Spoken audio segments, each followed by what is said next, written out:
Dodgers are taking the field. Here's how they'll go tonight against the Giants. Steve Sack leads off at second base. Greg Brock will be elevated to the number 2 spot of the order that works in the Cincinnati series for the Dodgers. Brock at first base. Dusty Baker's in left field. Pedro Guerrero at third base. Ken Landro is in center field. Mike Marshall hitting sixth in right field. Bill Russell will bat seventh tonight at shortstop. Jack Semple will do the catching. And Fernando Valenzuela Sr. will pitch. Fernando Jr. is celebrating his first birthday today, and Papa trying to pitch the Dodgers to the National League West flag tonight here against the Giants. Valenzuela 14-10 this year. ERA at 3.82. Fernando is 1-3 against the Giants this year. He's lost 8 of his last 9 to San Francisco. The only victory, though, was a 2-hit shutout here in May against the Giants.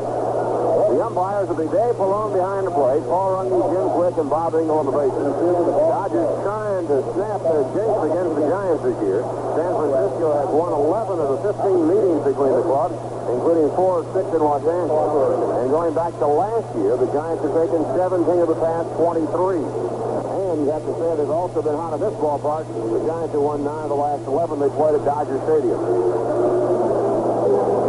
So Fernando Valenzuela tuning up with Jack Semple, ready to face rookie Scott Garrelts of the Giants, who has pitched very well this year, is being called up from Phoenix. The Dodgers saw Garrelts briefly last year at the tail end of the season. All right, time to play ball. The Dodgers and the Giants, and now for the play-by-play, here's Jerry Doggett.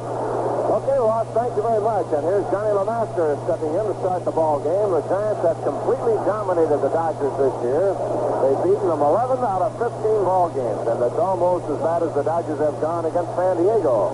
They just wound up beating the Dodgers 12 out of 18. And Fernando Valenzuela into the windup, and his first pitch of the game is a Suzy for a strike, 0-1. Fernando, of course, does not have too good a record against the Giants. 1-3 this year, 0-4 last year, and 4-8 lifetime. So it's not one of his better clubs. Next pitch is down low with the screw ball, and the count evens at 1-1 to Johnny LeMaster. Hitting .242 on the year with 6 homers, 30 runs batted in, and a lot of stolen bases, 39. Well, the field is in marvelous shape, considering all the rain that we've had. Here's the 1-1 pitch on the way. Fly ball into right field. Coming up for it is Marshall, and makes the catch just at his knees. Marshall appeared to be very tentative on that ball, and looked a minute like he was going to play it on a bounce.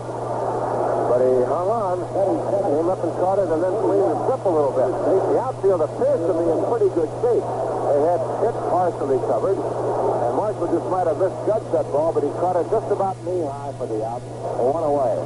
The ground crew had the huge regular tarp on the infield, and they had a lot of plastic all over the outfield to keep it dry, and it's in relatively good shape. The areas around the foul territory, of course, not as good. First pitch comes in low to Darrell Evans, and it's ball 1. They do have the ball parked in excellent condition. So hats off to the ground crew for doing a super job. There's a pop-up foul off third. Could be a play. Guerrero goes across the line. Still going, and lost it. I don't know what happened. Guerrero let the ball drop behind him. Pedro might have thought Billy Russell was there behind him, and he let it drop. Pedro looking up all the way, and then at the last minute just gave up on it, looked behind him, and there was nobody there. I think he thought that Billy was calling him off, but he did not, and we'll see if there's any play on it. But Evans gets a reprieve now on an easy pop fly off third base. Guerrero going over, and Russell angling with him. And I don't know what happened. They certainly had a mix-up in their signals, so a communication breakdown over there on that play. All right, here's the 1-1 pitch to Evans. Blowing away for ball 2, and it's 2-1. Fernando 1-3 against the Giants this year, and a 306 earned run average in 4 starts. He's lost a couple of tough ones to them, and he beat them by shutting them out 5-0, and he lost the shutout to them 1-0. Evans, a half swing, grounded to third, up with it Guerrero, throws him out, so we get Evans anyway. So the mix-up doesn't hurt. We have 2 down, and here's Jack Clark at bat. Jack Clark is playing only occasionally for the Giants. And the feeling is that he might be in the Giants' doghouse now. Clark has played in only 1 game since the 18th of September, so in 12 days, he hasn't been in there hardly at all. But Clark, when he's in there against the Dodgers, does very well. A .375 batting average with 3 homers and 6 runs batted in. So from the Southland, Jack Clark against the Dodgers here tonight. Here's a pitch. Swing and a foul into the Dodger dugout, and the count is strike 1. We're happy to have all the folks on the Armed Forces Radio Network with us again this evening. Hope you enjoyed the broadcast of the game from Dodger Stadium as we stream it around the world. 0-1 count to Clark. 2 down in the first inning. And the pitch on the way from Fernando. Clark takes the strike on a good screwball, 0-2. In his early years, and he's still in his early years with the Dodgers, Fernando, of course, has been the stopper. And the team now is certainly looking to him to be the stopper here and get them a victory. Here's the pitch on the way. Outside and high for ball. Another report out of San Diego. Kevin McReynolds has just hit a home run for the Padres to tie the score at 2-2 down south. So 1 ball, 2 strike count to Clark. Jack, 20 home runs on the year and 66 runs batted in. Right-hand batter and a good one. Here's Fernando's wind-up on the 1-0 pitch. Pop foul out of play, and the count holding at 1-2.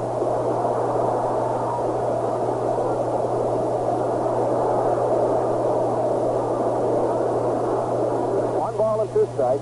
The Braves got their 2 runs in the first inning on a home run by who else? Dale Murphy. But the Padres have now caught up against Negro. Next pitch low and away, and the count is 2-2 to Clark. Fernando lost to the Giants 3-2 in 10 innings, cut them out 5-0. Lost 8-6 in the second game of a doubleheader, and lost to them 1-0 at San Francisco. At home, Fernando is 7-3. Now the pitch. Pops up foul off third base. And now Guerrero has a chance on this one, coming through the coaching box, and Pedro makes the catch. 5 retired. So the Giants gone quickly in the first inning, 3 up and 3 down on the score at the end of the half inning. Dodgers nothing, the Giants nothing. We mentioned to you that Atlanta's playing at San Diego about a half an hour ahead of this game, and you are going to hear very quick scoring summaries in that game, because what has happened is this: the Dodgers are feeding this game in the Los Angeles area. Very rarely do the Dodgers ever televise home games, but they're televising this game in the Los Angeles area, and they are feeding it down to the Atlanta Braves broadcast booth at San Diego's Jack Murphy Stadium. And by the same token, the Atlanta feed is going, of course, on cable around the United States, but also they're sending a special feed to the Dodgers broadcast booth here at Dodger Stadium. We're not talking radio, we're talking television feed. So these announcers have 2 monitors in their broadcast booth, one for the game they're watching and one for the Atlanta Braves game, and then vice versa down there for the Dodger game up here at Dodger Stadium. But as the case is at Dodger Stadium, rain is also a problem in San Diego. So weather could have a lot to do with these ball games. Now, of course, anytime you get late in a season like this, under normal circumstances, the club management would have control over whether or not to start a game under threatening conditions. But in this case, of course, that authority goes to the umpires because of the lateness of the season and the situation involving the pennant race. But both of these games are underway, so we'll be keeping you right up to date on this race in the National League West. The magic number for the Dodgers, 1, and it'll be all over.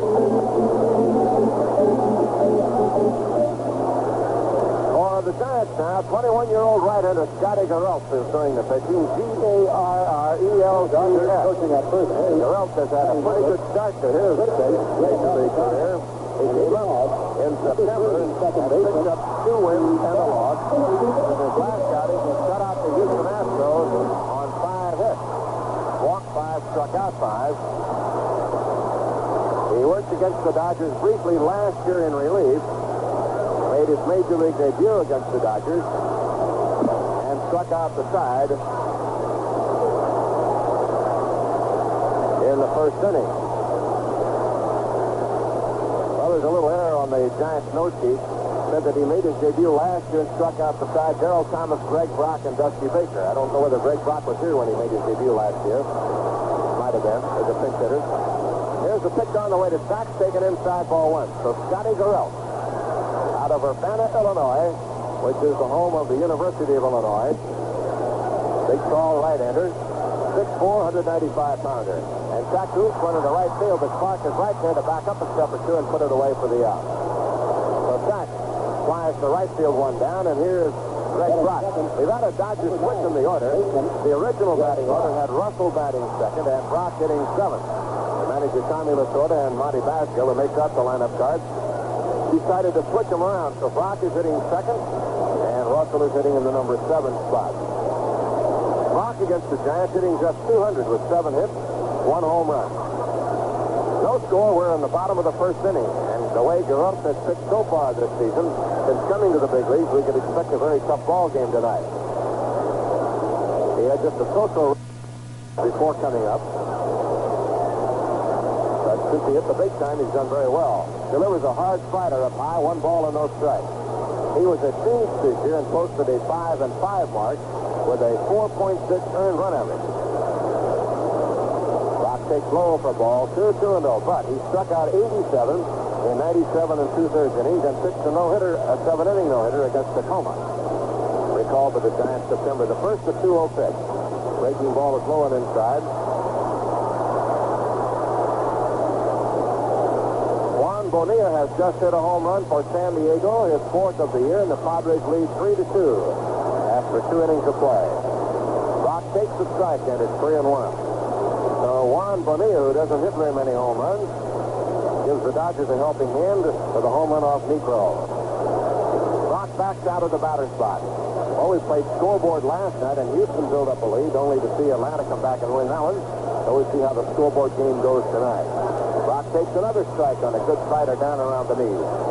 Else the report is, throws hard. He has good breaking pitch.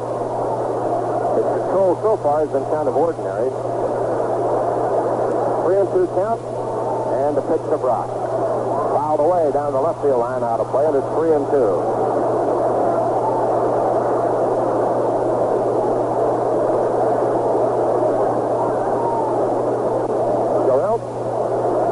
Top. He's one youngster the Giants have a lot of hope for, and hope that he will be one of their pitching mainstays for a long time. Brock checks his swing and fouls one into the dugout on the third base side. Was bouncing and then bouncing back around the step. So Brock checked his swing and held up. Got just a piece of it.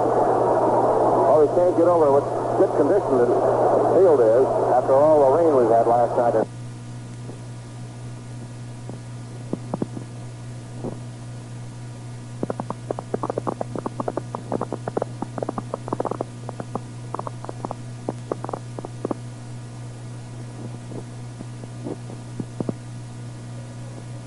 Started the year with just 1. They've added a number more now with the limit off. The pitch is inside, ball 4, and Brock with a good eye is on with a walk. Garrett started the year, he's worked 30 innings and now walked 16 innings. He's given up 25 hits and a small strikeout, so he had walked more people than he struck out.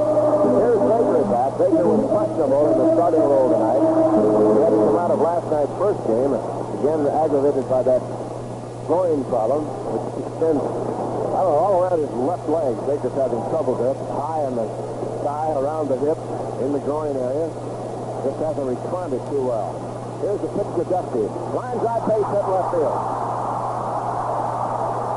Well, the Dodgers have 2 on, and Guerrero the batter. Pedro coming up. Number 28. The Dodgers throw Guerrero far behind that. He has 2 home runs. The Giants have out-homered the Dodgers head-to-head 13-11. The two teams have the identical batting average against one another at 244. But now in this one tonight, you can throw all the numbers away. The most important number would be the runs that the Dodgers could put on the board if they could beat the Giants and eliminate the Braves. That's their only thought now. All the other numbers down the drain. Here's the pitch to Pedro. Inside with the breaking ball. 1 ball and no strike. But Guerrero on the year has had a good season. 295 batting average, and of course he'd like to wind up hitting 300. He has 3 games in which to get there, and he's going to need about 9 or 10 hits to do that. 32 home runs. And he takes a breaking ball, caught the inside corner as Guerrero skidded his feet back out of there. And that breaking ball nicked the inside corner, says umpire Dave Pallone. 2 on in the first inning. The Dodgers missed a lot of scoring opportunities in San Diego. They left 22 men on base in the 2 games of the doubleheader last night. Pitch to Pedro. Popped up on the infield. Infield fly rule is on. And Youngblood there to make the catch for the out. So Guerrero can't do it. He pops up to second base. Batting fifth. And the runner now will be Landro, who's been slumping. And Landro really having his troubles.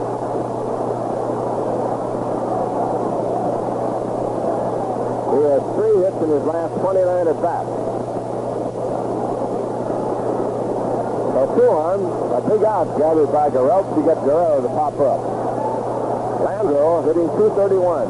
Here's the pitch on the way. In there for a strike, 0-1. 0-1 the count. The Braves are out in the third inning. Padres lead them 3-2, bottom of the third. Landro waiting. Guerrero delivers. Kenny hits a foul out of play, and he's in the hole, strike 2. So the Dodgers got a walk from Brock and a base hit from Baker. But Guerrero's got the big outs, getting Pedro. No Dodger has really been wearing out the Giants this year. When they won only 4 and lost 11, you can understand why that reasoning figures. Landro fouls another one back. Got a breaking ball, and it's strike 2 still up there to Kenny. Most of the games the Dodgers have lost to the Giants, the pitching for San Francisco has been off-speed type pitching. Mark Davis, for instance, does not throw all that hard. He throws hard enough, but he's primarily a stuff pitcher, and he shut them out twice. Here's the pitch to Landro. Going away with a fastball, 1 ball and 2 strikes. 21-year-old Scotty Guerrero. It'll be Mark Davis due up tomorrow. The Dodgers uncertain about their pitching plans for tomorrow. They hope they can use anybody and not need to worry about it. Here's the 1-2 pitch. Landro, ground ball, base hit left field. Here comes Brock around third, getting the go-ahead. Here's Leonard throw to the plate. It's going to be close, and he is out at the plate. Leonard throws him out on a good, strong throw to Brentley, and it wasn't even close. The Landro single, but Brock is cut down. As Leonard fired a bullet right down to the plate. So the Dodgers with a chance in the first inning, but no score. No runs, 2 hits, and they lead 2, and the score at the end of 1, 0-0. Well, the Dodgers have one shot down at the plate. Landro hit a ground ball between third and short into left field. But Jeff Leonard, who was playing rather shallow against Kenny Landro, comes in and makes a strong throw to the plate. And Brock is out without even getting a chance to slide. So the Dodgers lose a scoring chance. And now we go to play in the second inning, and here's Leonard coming on with Davis and Youngblood to follow. Fernando got the side out in order in the first inning. Fernando lost to the Giants in San Francisco 1-0 in his last outing against them. He was edged by Mark Davis in that ball game. Worked 6 in the third innings, gave up only 1 run.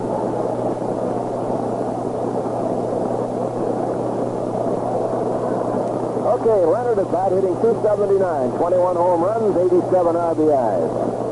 Leonard with 21 home runs, Clark with 20, Evans with 29, so the Giants have a trio of players over the 20 mark in home runs. Fastball comes low, 1 ball and no strike. And they have Youngblood closing in, but not likely to make it. He has 17. He's 3 in 3 games here. But you never know, he might.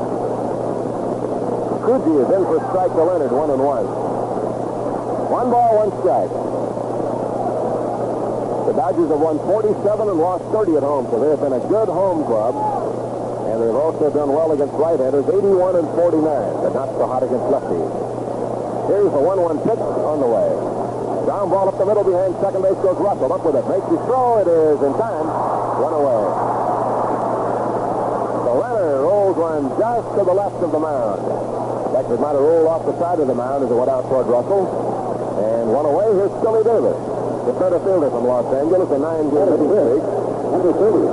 Padres do not score in the third inning, and it's 3-2 San Diego going to the fourth. Scully Davis out of Southern California. Davis against the Dodgers had a terrible start, but he's picked up lately. Although his average still lingers down low, it's at 185. He now has 10 hits against the Dodgers.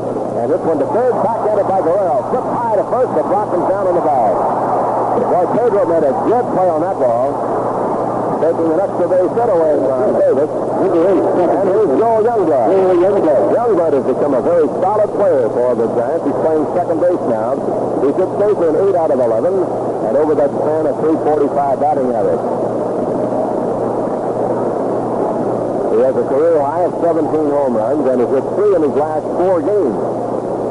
They say he needs 3 to reach 20. If he keeps going at that pace, he's going to make it. 2 down in the second. Fernando, both feet on the rubber. Now rocks into the windup, and the pitch on the way. In there for strike on 1. Downstairs before the game, there was a party of celebration, cakes and drinks and everything. The Dodgers hope to have a celebration after the game, but the one downstairs, the kids could care less. It was birthday time. There's a pitch in there for strike 2.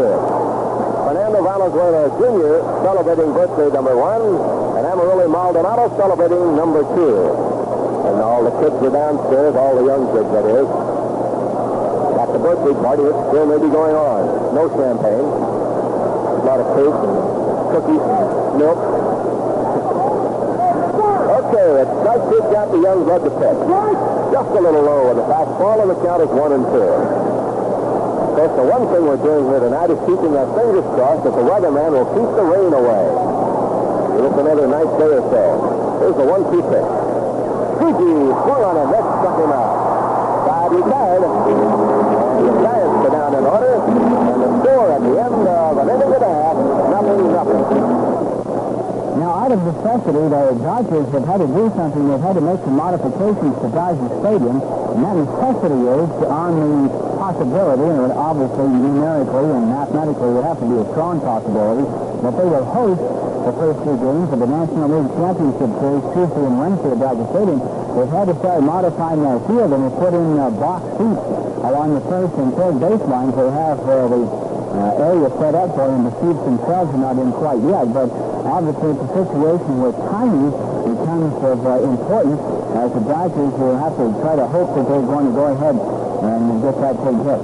Hey, remember, a few days back, I kind of kidded along a bit about the president or the commissioner actually giving certain people permission to print tickets, and I alluded to the fact that, gee, anybody who wants to print tickets ought to be able to do it. Well, the catch there, of course, is what I didn't tell you at the time, because that's what I wasn't totally aware of it myself at the time, is that if the commission gives the permission to print tickets, the team gets reimbursed for those tickets if they don't make the playoffs. So as a result, a lot of teams have to be given permission if they're contenders late in the season for planning purposes, have to be able to go ahead and start printing those tickets. So when you get permission, you get reimbursed if you don't make it. So obviously a lot of teams hope they don't have to worry about getting reimbursed. They hope that they're there. And a couple of teams right now hoping they're there. The Los Angeles Dodgers at home and the Atlanta Braves playing at San Diego. And they're losing that game at the moment 3-2. All right, let's start for station identification. This is the Armed Forces Radio and Television Service.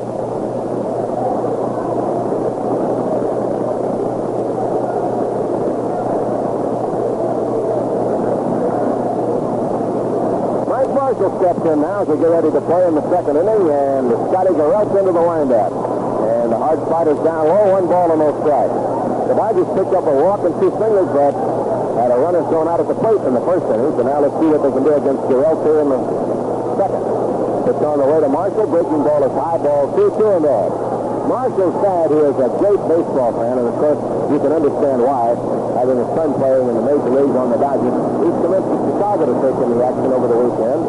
Marshall takes the strike, and it's 2-1. And boy, does he get nervous. Nice dad. He'll be walking around all over the place. 2-1 count. The outfield both feet on the rubber, the wind up in the pitch. Marshall, a drive along the right field line, deep in the corner, near the foul pole. It's going to be, well, call it. Foul ball, says the first base umpire. Runger's taking him a long time to decide. That ball drifted just outside the foul pole down there. Runge down to have a look. They have temporary box seats arranged now down in the right field corner. So Runge had to go down there and wait a long time. He might have thought that everybody was taking for granted that it was not a fair ball. Marshall lifting an extra base hit in the corner by only a few feet. Now the pitch on the way to Mike. Ground ball fouled the other way into the Dodger dugout, and the count is 2-2.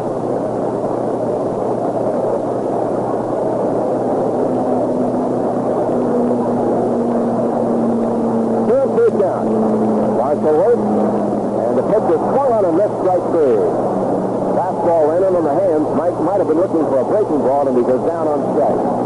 Garrelts get the first strike out, and here is Bill Russell. Russell batting seventh, Temple on deck, and then Fernando.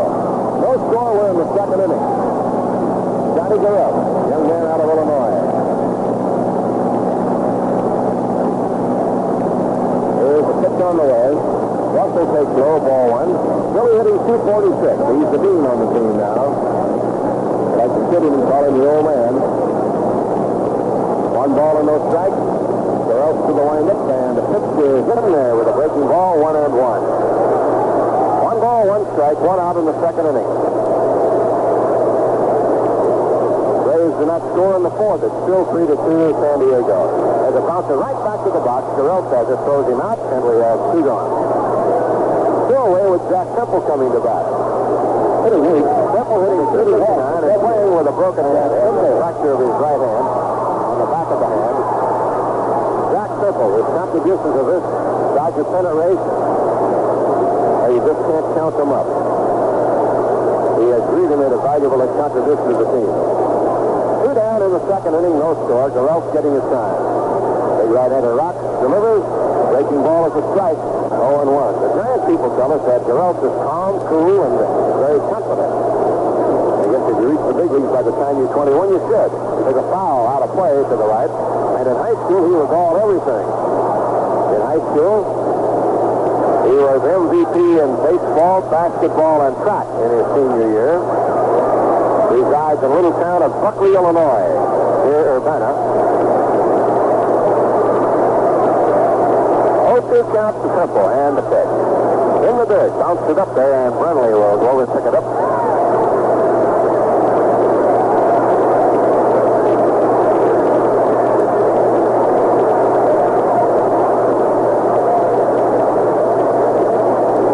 Two strikes. Temple waiting again. They play him a little bit to the left. Jack made his debut against the Giants. Takes a breaking ball inside, ball 2-2-2. The San Francisco press guide says that he made his major league debut striking out Baker, Garvey, and Mundy. Their press notes say he struck out Thomas, Brock, and Baker. So Baker six. Temple a pop fly to second base, backing up his young brother, put it away, and we have side retired. 2 innings gone, and the score at the end of 2, Dodgers nothing, Giants nothing. In the American League, one game has been postponed because of rain. That's Kansas City at Oakland, and they'll make that up as part of a doubleheader on the weekend. A lot of excitement in Oakland on Thursday night. Oakland rookie Mike Warren threw a no-hitter as the A's took a 3-0 victory over the American League Western champion Chicago White Sox. And the 22-year-old right-hander said that he used all of his pitches, a fastball, a curveball, a slider, and he could toss in a couple of changeups, too.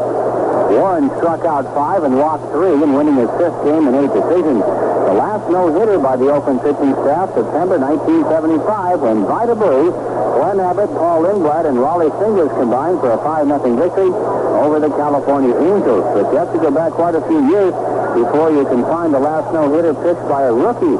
That was Jim Bibby of Texas, who beat Oakland 8-0 on July 30th, 1973. So to repeat the final scores we do have in the American League, Milwaukee 6, Detroit 2, and Boston over Cleveland 10-0. California and Texas are in the 7th inning. The California Angels now leading that game by the score of 3-2. Chicago at Seattle. That'll be getting underway shortly. Lamar Hoyt is scheduled to pitch for Chicago, trying to win his 24th game of the season. Also, Minnesota at Toronto, but we haven't been able to get anything on that game at the moment. Through the 3rd inning, O'Malley, Brenly, and Garrelts coming on to face Fernando. They've retired the side in order, both innings. And in the bottom of the 4th inning in San Diego, and the Padres, who dealt the Dodgers a double blow yesterday, leading the Braves by a score of 3-2. Off for San Francisco. That's Eric Dow against the Phil Negro. Here's Tom O'Malley coming on, the young third baseman for the Giants, hitting .259 with 5 home runs and 44 runs batted in.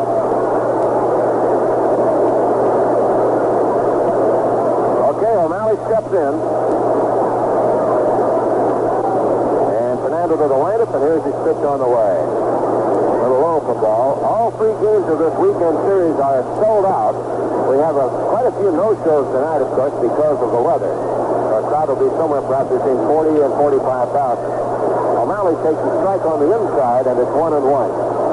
O'Malley to be followed by Bob Brenly, the catcher. O'Malley against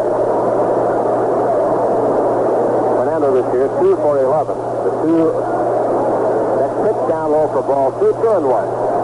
2-1 the count to O'Malley.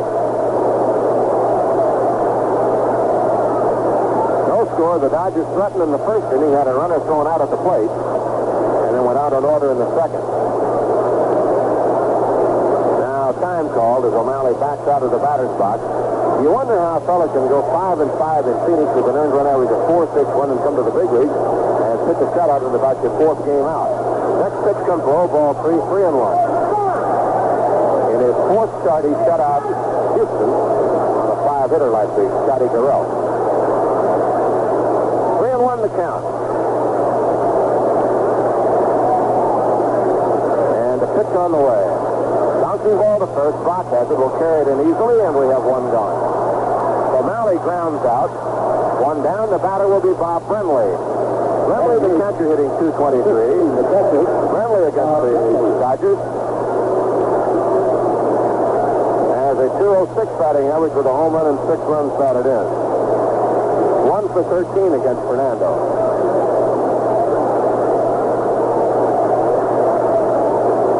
A little bit to the left, not much. And the pitch.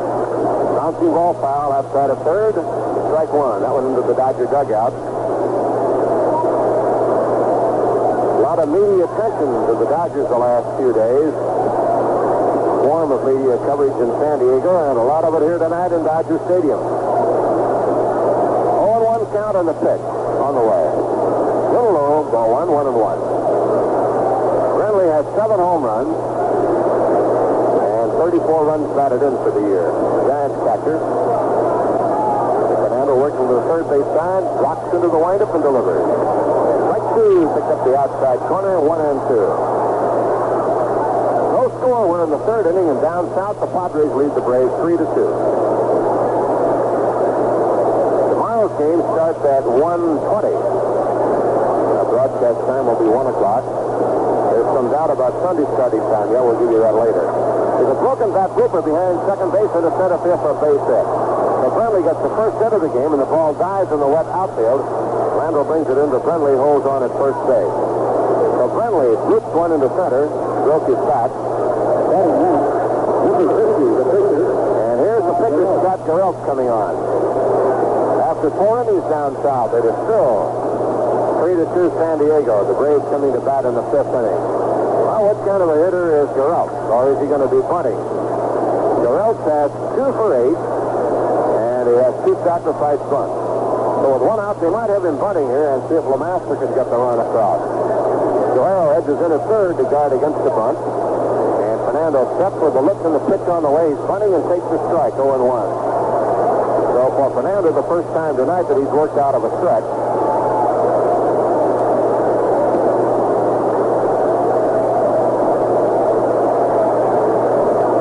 0-1 count. And the pitch. Running in front of the plate. Out for it, Simple. He'll have to go to first base in time, and the sacrifice moves the runner along. 2-4 if you're keeping a scorebook. That's Simple to sack. And Johnny LeMaster comes up. He flied to right field his first time up. It's been a funny year for the Dodgers. The Dodgers against the Eastern Division clubs, 46 and 26. That's against the East. Against the Western Division, 44 and 43. But against California, they are 10 and 23. So there's a big difference. 10 and 23 against their fellow teammates in California, the Giants and the Padres. LeMaster now trying to break the deadlock. Here's the look and here's the pitch. Got foul out of play, strike 1, rolling the way on deck circle on the right side. It is empty right now. It should contain Darrell Evans, who hasn't come up the steps yet. He throws the bat rack. Strike 1 count. 3rd inning, and the Giants have their first runner on base, and he's now at second. That's catcher Bob Brenly. Back fastball at the knees, and LeMaster backs out of there. 1 ball, 1 strike. The Giants are trying to overhaul the Padres. They trailed them by 2. That's the only thing they have left going. They have made sure they will not finish behind the Reds. They're 4 ahead of the Reds. Next pitch inside again, ball 2. Back LeMaster out of there, this time belt high.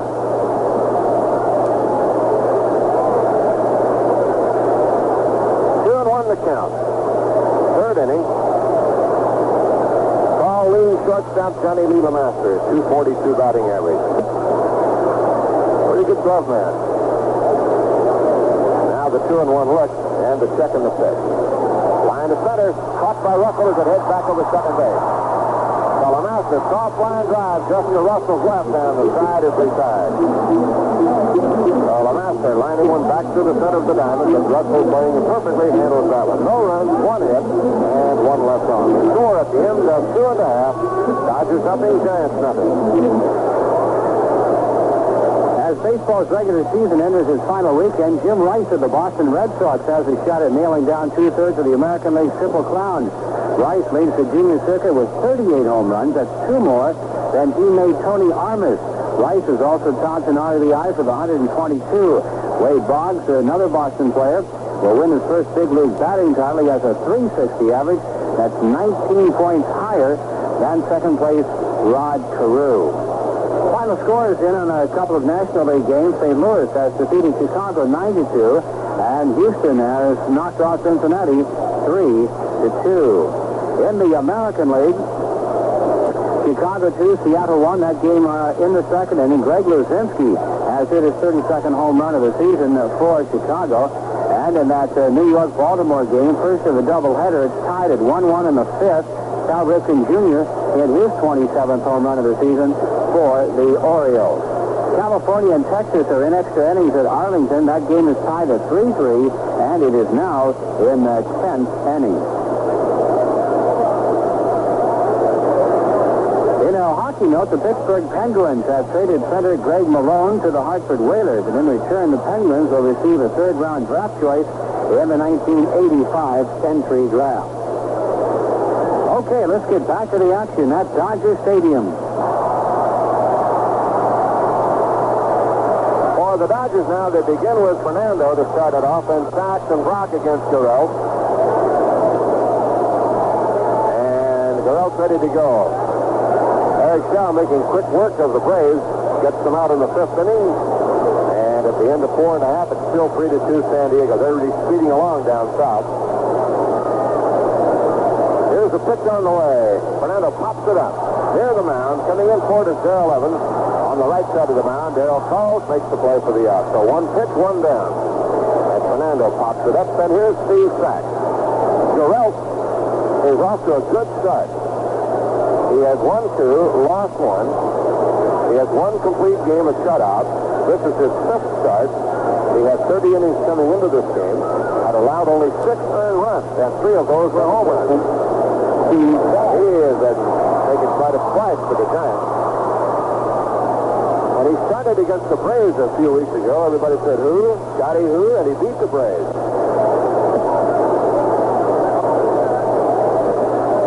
He made his first big league start against the Braves September the 7th and earned the win. 8 innings, gave up 6 hits and 1 run. Although he walked 7 and struck out 6. Had the bases loaded in the first inning and got Murphy to retire the side. Sachs takes a breaking ball inside, 1 ball and no strike. So Gurelt has made a few notes for the Giants. Fastball is a strike on the outside corner, and it's 1-1. The Giants already have pretty good pitching, but they've had some unfortunate injuries to their staff. Amaker, who will lead the league in earned run average, is out for the rest of the year. Lasky hasn't pitched in a while. Two of the fine young pitchers not able to go. Sachs drives one to left field, a base hit. Leonard over to bring it back in, and so Sachs a 1-out single. And with this, decides to run.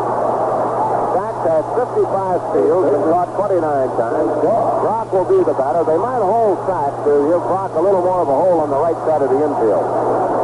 Brock against the Giants, 1 home run and 3 RBIs. For Sachs, has the most hits now. He and Baker have 17 hits against the Giants. In fact, Baker now has 18. All right, here is Brock with one out. Back off first base. Here's the look. And a throw over there, and he almost threw that one away. Evans had to go behind the runner to block it.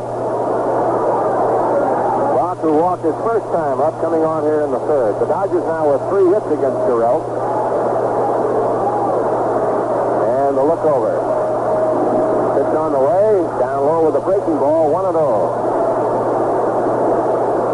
How about the Giants defensing base stealers?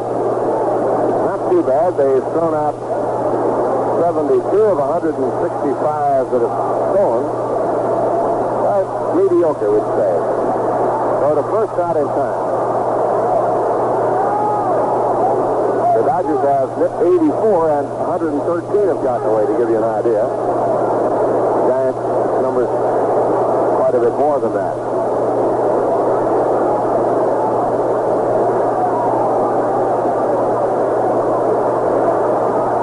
One ball, no strikes to Brock. Third inning, no score. Wanting the ball club to get going a little bit, and again a throw to first, and again Sachs is back. Well, you don't have to advise Gurriel that Sachs is a base stealer deluxe. He's made several throws over there already. The going is a little heavy. Sachs goes. Friendly throw down is going to be in plenty of time. He got him right on the money. They started to say the going is a little heavy because of the condition of the infield, even though they had the cover on it. It's still a little damp, and Sachs is thrown out on a perfect play by Brenly down to shortstop Lemaster. So two of those count to Brock, who was shaking all the way, and Brenly got a good pitch to handle.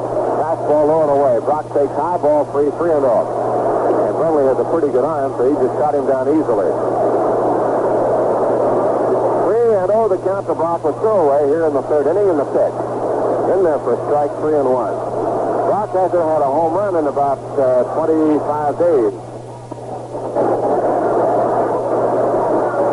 3-1 pitch on the way to Greg. Ball 4, he's on with his second walk. So the Dodgers had Sachs single, but thrown out stealing. And now Brock draws a walk, and here's Dusty Baker. Baker with 15 home runs. Meanwhile, down south, they're going to the 6th inning now in a 3-2 ball game. Favor of the Padres. Our game is in the bottom of the third.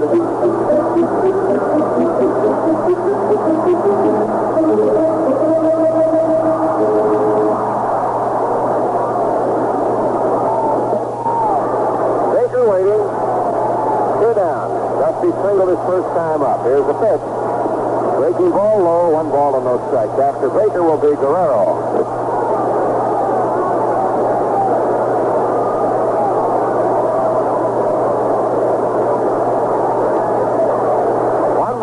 Strike. Guerrero delivers. Baker takes the curve on the inside corner for a strike. 1-1 to Dusty. The bottom of the third inning. Good ball game. The Dodgers just not able to make any runs lately. Baker takes a breaking ball inside. Last night the Dodgers scored twice, once in each game. 13 innings in the first game that didn't count, they scored only 4. They did manage to score some runs in Cincinnati, 12 and 7 in the 2 games there. All right, a 2-1 count to Baker. And the pitch is in the dirt, gets away from Brenly all the way to the backstop.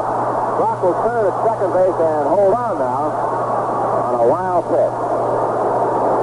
So the attempted steal by Sachs now looms as a big one when he was thrown out. Guerrero bounced that one in front of home plate, high over Brenly's right shoulder. 3-1 now to Baker, looking for a base hit to try to get the run home. Dodgers had Brock thrown out at the plate in the first inning on a single by Landro to left. Youngblood trying to keep Brock anchored up close to the bag at second base. He's playing way over.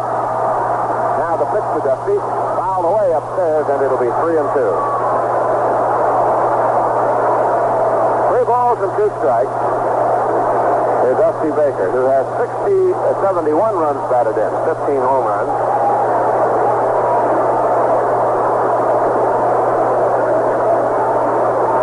A 3-2 leading. Brock at second base for the second time in the game. We're in the bottom of the third inning.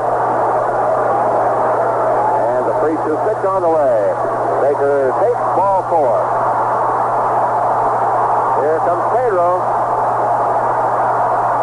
Pedro in the first inning, with runners on at first and second, popped up. That was with 1 out. Now with 2 outs, runners at first and second, and Pedro has another chance. The other night in Cincinnati, it seemed like Pedro had 12 men on base, and he knocked in 4 of them. So that was a third of them. Well, he's now had 4 on for him here tonight. And we'll see if he can get a little bit of these. All right, Pedro waits. Gurriel's ready to pitch. Inside, ball 1. A fastball moved him out of there. 1 ball and no strikes. Guerrero at bat, and if he gets the board, then it'll be Landreau with another chance. All right, a 1-0 count. Gurriel to the right-hander, set the pitch to Pedro. Fouled away upstairs to the right. 1 ball, 1 strike. There are 2 outs and 2 on for the Dodgers. A single by Sachs, caught stealing, followed by walks to Brock and to Baker. 1-1. Gurriel's ready again. Guerrero waits the pitch. Inside off the knees. Ball 2, 2-1.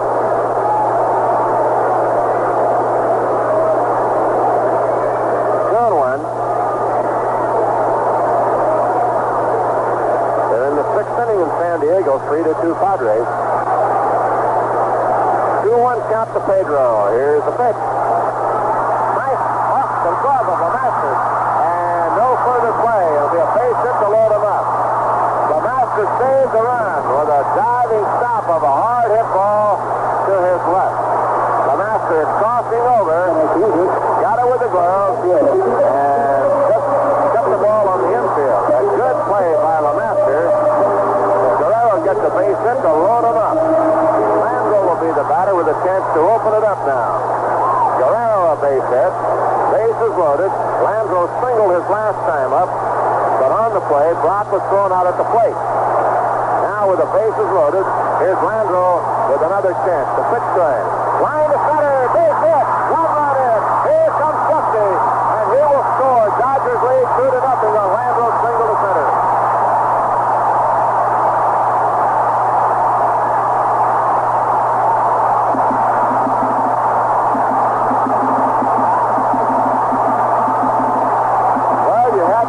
Sooner or later, Landreau would break out of it.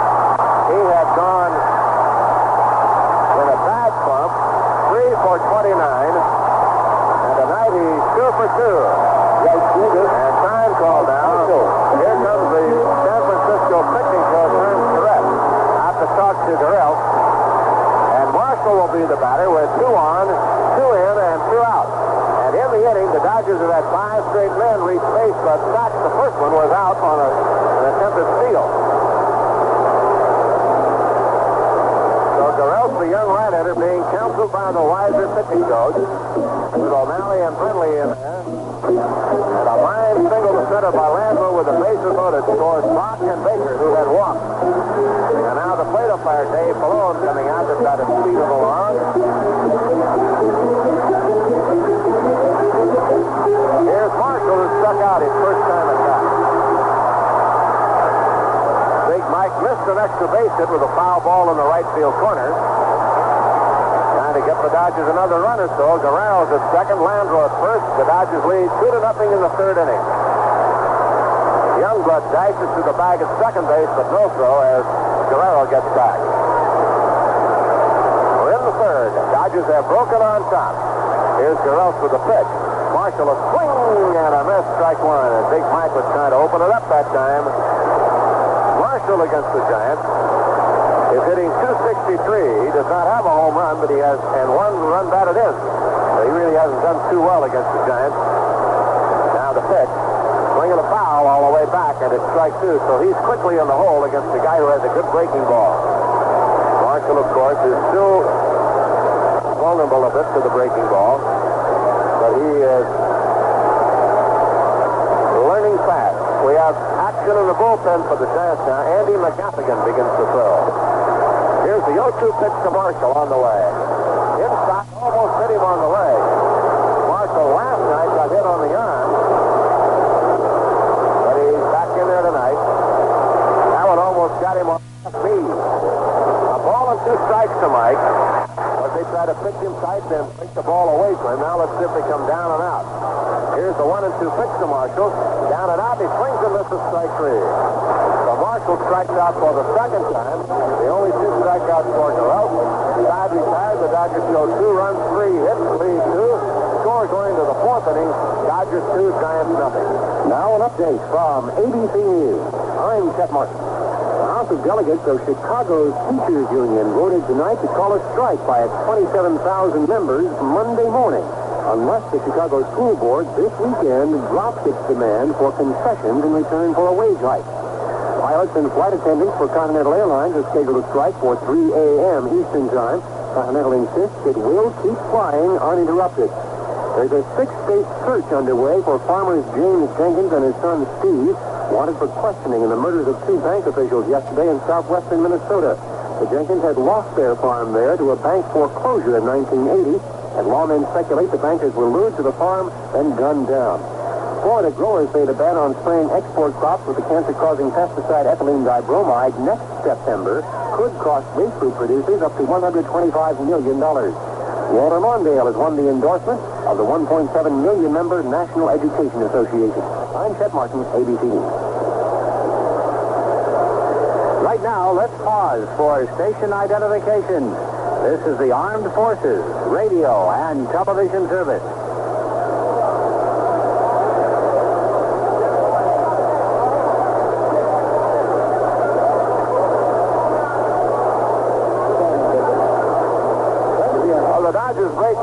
Scotty Garrett for 2 walks and 2 base hits after the walks to get 2 runs, and have taken a 2-0 lead. And so as we go to the 4th inning, for more play, here's Vin Scully. Vinny? Thank you, Jerry. Hi, everybody, and a very pleasant good evening to you, wherever you may be. It's a little bit like a candlestick night here at Dodger Stadium, with the breeze, a pretty stiff breeze, blowing from right to left, and that's the prevailing wind up in San Francisco. Down 11, Jack Clark and Jeff Leonard in that order. The Dodgers leading 2-0 in the 4th, and Fernando Reddy delivers inside ball 1.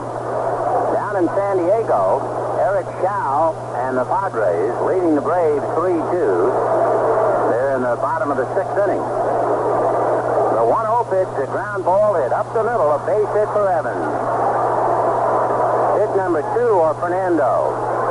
Chow has allowed 3 hits, 2 runs, and he has struck out 6. And, of course, McReynolds and Bonilla have hit home runs.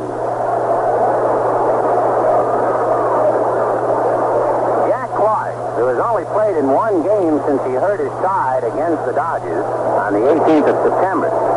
But, of course, as a true giant, a fellow who is so close, for instance, just 2 home runs away from tying Bill Terry. Why, he's not going to miss a giant Dodger game if he can make it. So Clark at the plate. Fernando looks at first and deals, and he's outside. Ball 1, 1-0. 1 ball and no strike. Fernando blowing out his hands, and the umpire is allowing the pitchers to do that tonight. It's kind of a blustery, stormy night, although no rain, thank goodness. Well, 1-0 pitch on the way. Fernando deals and gets the strike. 1-1. Dodgers 2 runs on 5 hits, although they have left 4. Of course, the Dodgers left 22 men in the doubleheader last night in San Diego. Here's a 1-1 pitch to Jack Clark. Fernando deals, and there's a line drive base hit into left field. So the Giants come roaring back. They have the tying runs at first and second with nobody out, and Jeff Leonard will be the batter. Let's give it to Jeff Leonard. The Giants, of course, have been giving Fernando a bad time. They have beaten him 3 times this year. They beat him 4 times last year. And Fernando lifetime is 4 and 8.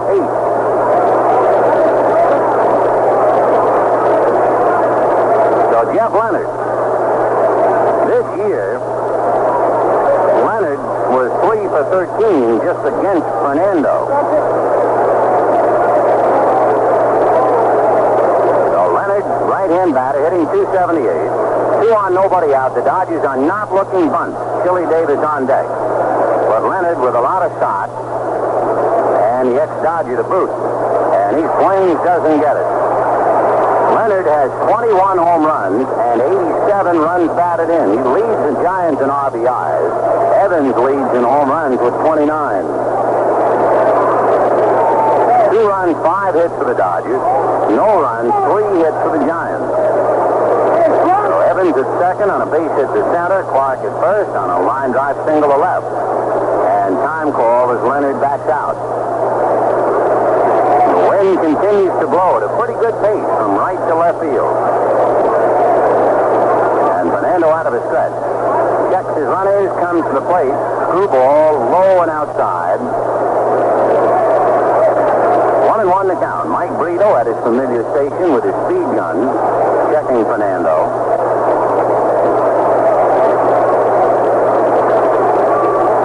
And Leonard waiting. Right-hander looking out from behind his shoulder, and he drives one to left, but Baker comes up and makes the catch, and the runners get back. So Leonard hits it at Baker, 1 down. And Chili Davis with a 9-game hitting streak coming up. Davis grounded to third in the second inning.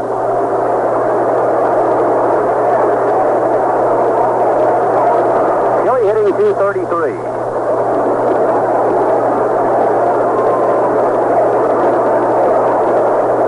Fernando checking with Jack Simple. The Dodgers with Brock, Sachs, Russell Guerrero, Baker, Landro, and Marshall. The pitch chased and missed, and the count 0-1. Interesting, when you look at this series, you play it one game at a time, but you think back to a year ago when Joe Morgan beat the Dodgers and Terry Forster with his dramatic home run at Candlestick. And the ghost of Joe Morgan lingers on because 2 of the pitchers in the remaining 2 games of the series, Mark Davis and Mike Krukow, and of course they came to the Giants in the Joe Morgan deal. Here's the strike 1 pitch on the way. Curveball hit up along third, foul, and the count 0-2. 0-2, the count to Chili Davis with Joel Youngblood on deck. All we know, 3-2 San Diego in the bottom of the 6th. Eric Schaub battling Phil Niekro. Home runs by Dale Murphy with a man aboard, and by Kevin McReynolds and Juan Bonilla. Now the strike 2 pitch on the way. Fernando ready and deals, and is a fly ball to center. Landro going back, Phil going back. Now turns and makes the catch.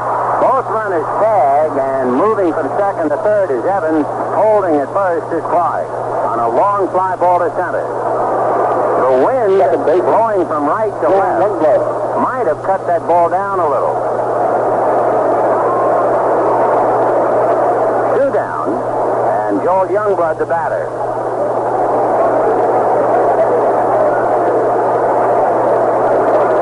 In San Diego, they have 1 out in the 7th inning. Atlanta at bat. Randy Johnson got a base hit for the Braves. That would be their 4th hit of the game against Eric Schaub, and the Braves trying to catch up. San Diego leading 3-2. Here's Youngblood, who struck out in the 2nd inning, and Joel comes in here a hot hitter. He's 0 for 1. Youngblood, with a career high of 17 home runs, has had 3 home runs in his last 4 games. Jack Clark standing at first, Darrell Evans at third. 2 out. The 1-0 pitch on the way is outside. Ball 2, 2-0. In the top of the 4th inning, the Dodgers 2, the Giants nothing. The Padres leading the Braves 3-2.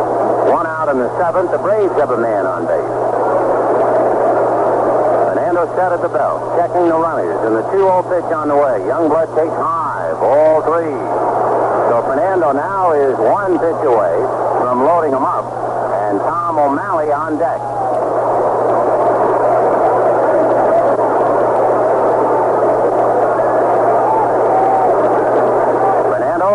foot on the rubber, checking Simple, and Youngblood waiting.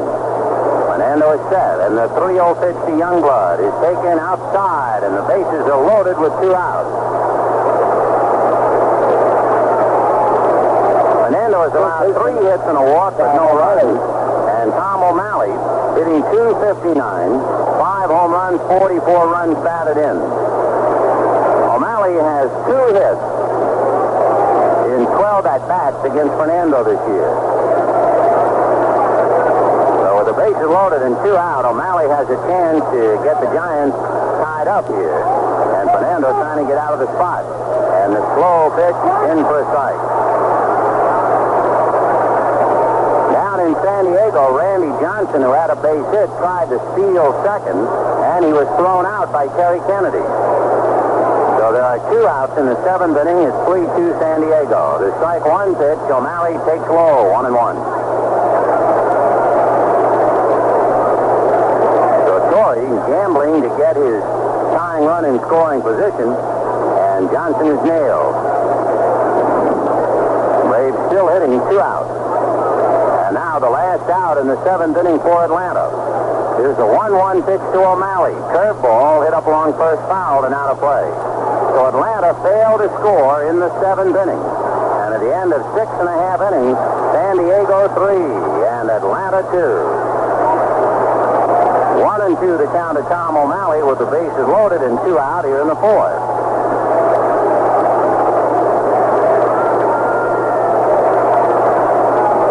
Fernando at the belt. And the 1-2 pitch, O'Malley grounds a screwball foul down to Don Buford. And Buford is going to return it to the plate umpire, Dave Pallone. And Pallone keeps the ball in play. No, he doesn't. He put a new one in and throws this one out. 1-2. O'Malley, the left-hand hitting third baseman, followed by the right-hand hitting catcher, Bob Brenly. Dodgers 2, Giants nothing. But the Giants have loaded the bases with 2 out in the 4th inning. They're in the bottom of the 7th in San Diego, 3-2 Padres. 1-2 pitch is swung on and missed. Strike 3.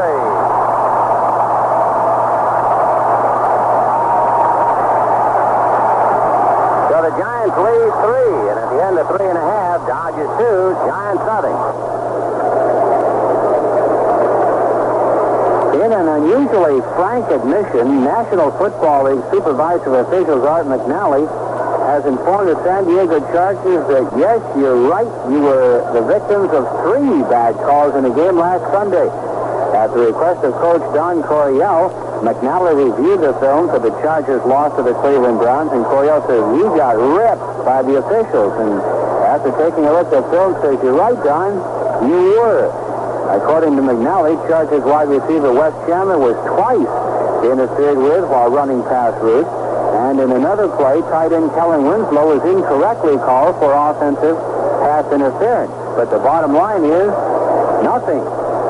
There's not too much that can be done. You can't protest games in the National Football League. I don't know what will happen to the officials or anything like that. Those are all judgment calls. But, for whatever condolence it's worth, McNally agrees with head coach Don Coryell. The Denver Broncos are hanging tough on the National Football League waiver wire. The team had been forced to play starting offensive lineman Tom Glassick on waivers in order to reclaim him from the injured reserve list. Now, National Football League rules say the Broncos can recall Glassick if no other team claims him within 24 hours. The Philadelphia Eagles were in a similar situation earlier in the week when they placed quarterback Dan Pastorini on waivers, then reclaimed him after no other team showed interest. Bottom of the 4th inning, the Dodgers and their fans in fine settle and good humor, and they're applauding fun on Diamond Vision. While the Dodgers are leading 2-0 in the 4th, the Braves are losing 3-2 in the bottom of the 7th in San Diego. Bill Russell waiting at the plate, and Scott Gallup delivers outside for 1-1-0. Russell hitting .246. And a 1-0 pitch on the way is lifted to right field. However, Jack Clark has a bead on it, and that's that. 1 away. Russell, a fly ball. The batter, Jack Simple, popped up in the 2nd inning.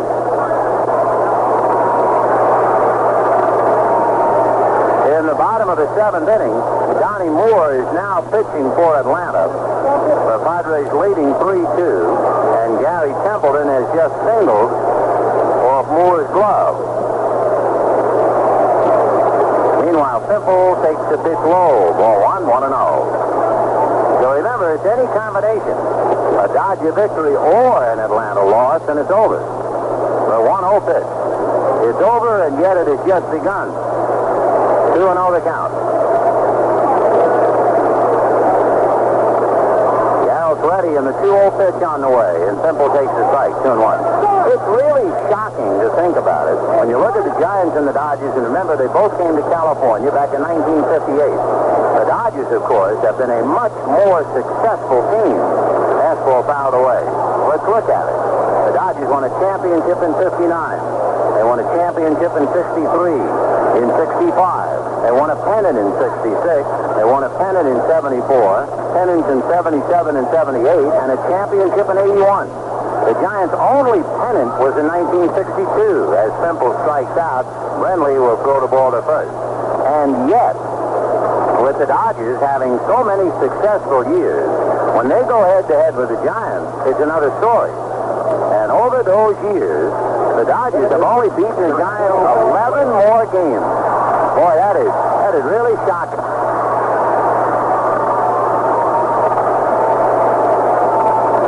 Two down, and Fernando Valenzuela popped up in the third inning coming up.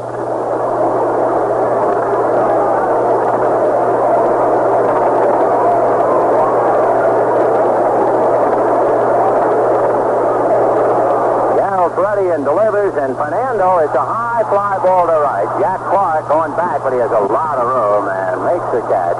Dodgers gone in the fourth, and at the end of four, Dodgers 2, Giants nothing. Tulane quarterback John English will play in Saturday's game against Vanderbilt after a favorable decision by a Louisiana appeals court.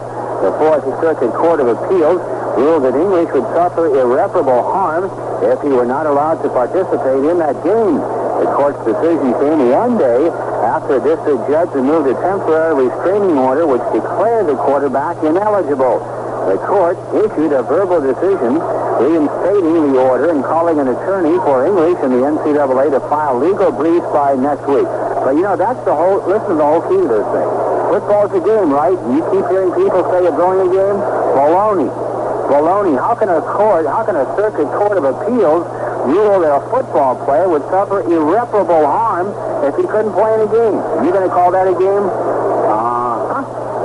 Attorneys for the NCAA and the Tulane University are not certain they will appeal to the Louisiana Supreme Court. Tulane originally supported English and agreed he was ineligible. What happened was, English played the first 4 games this season under a court order. He was declared ineligible because he did not sit out a year during a transfer from Iowa State to Tulane. English claims he fulfilled that requirement during an earlier transfer from Michigan State to Iowa State. So here's a guy who... A court has said he'll suffer irreparable harm if he was not allowed to participate in a game this Saturday. What are we coming to in sports? We're going to the fifth inning. The Dodgers 2 runs, 5 hits. The Giants no runs, 3 hits. The Giants loaded the bases in the fourth inning, but with 2 out, Tom O'Malley struck out. Now in the fifth, it will be Bob Brenly, Scott Garros, and Johnny LeMaster against Fernando. Valenzuela has allowed 3 hits, no runs. He has walked 1, and of course that's been a key because Fernando is right on the edge of walking 100. He's walked 99 this year.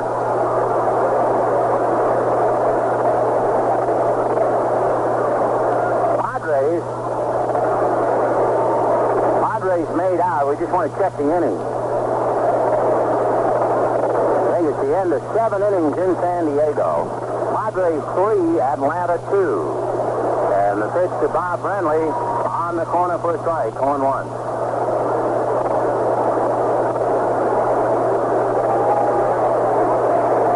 So the Braves come up in the top of the 8th inning, 3-2 Padres. The pitch to Brenly is outside, 1 ball and 1 strike.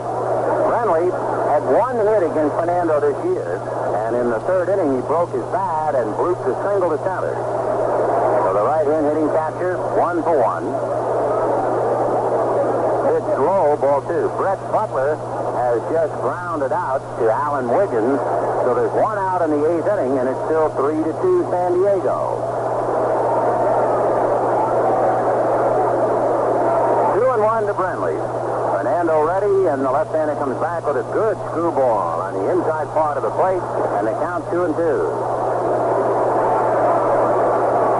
So on a coolish night, the kind of weather that would make you think of Candlestick Park, the Dodgers are leading 2-0 in the 5th. Fernando into the windup, and the 2-2 pitch, fastball, a check swing comebacker, and Fernando just turns, throws him out. 1 down, and pitcher Scott Gowell's coming up. It was a pretty big night in a room right next to the Dodger clubhouse tonight, because if Fernando needed any more inspiration, his little son celebrating his first birthday tonight in a birthday party, along with Candy Maldonado's daughter, who was celebrating her 2nd birthday. So it was a very festive air downstairs before the game. Meanwhile, in San Diego, Glenn Hubbard has flied to left field, so there is 2 down in the 8th inning, and the Padres holding on stubbornly to a 3-2 lead. Eric Schau pitching a dandy. The strike 1 pitch is in there, strike 2. On a coolish evening, Giles is pitching and hitting bare-armed.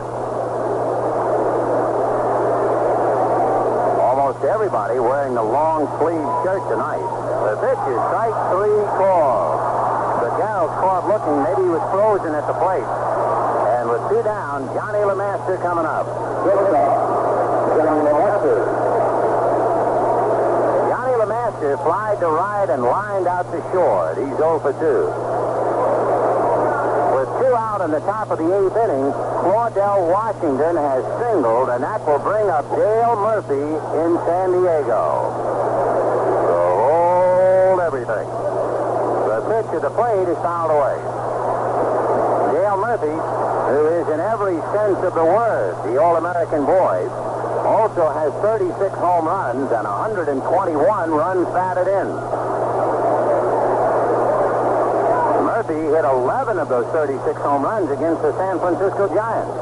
Boy, he really ate them up. Now to strike 1 pitch on the way. Fernando deals high and outside, 1 ball and 1 strike.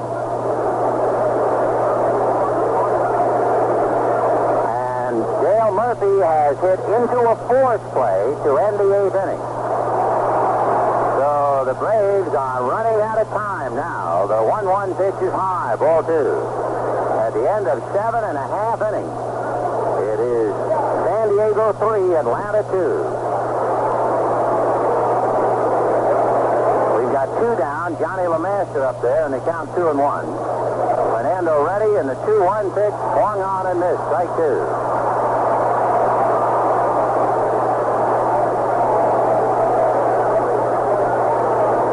It has been a fierce struggle for the Dodgers to clinch their division, especially when you look at the other division winners. Here's the 2-2 pitch. Fastball, strike 3 called. 4 strikeouts for Fernando. And at the end of 4.5 innings, Dodgers 2, Giants nothing.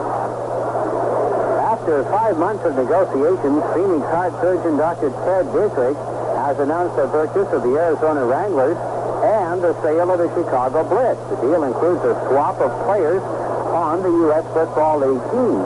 So what that means is that Blitz head coach George Allen and his entire staff will move to the Arizona franchise.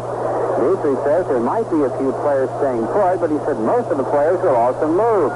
The team in Arizona will continue to be known as the Wranglers, and likewise the team in Chicago will be the Blitz. Dietrich bought the Arizona franchise from California businessman Jim Joseph and sold the Chicago club to Dr. James Hoffman Jr. of Milwaukee. Hoffman indicates former NFL coach Marv Levy will be his coach.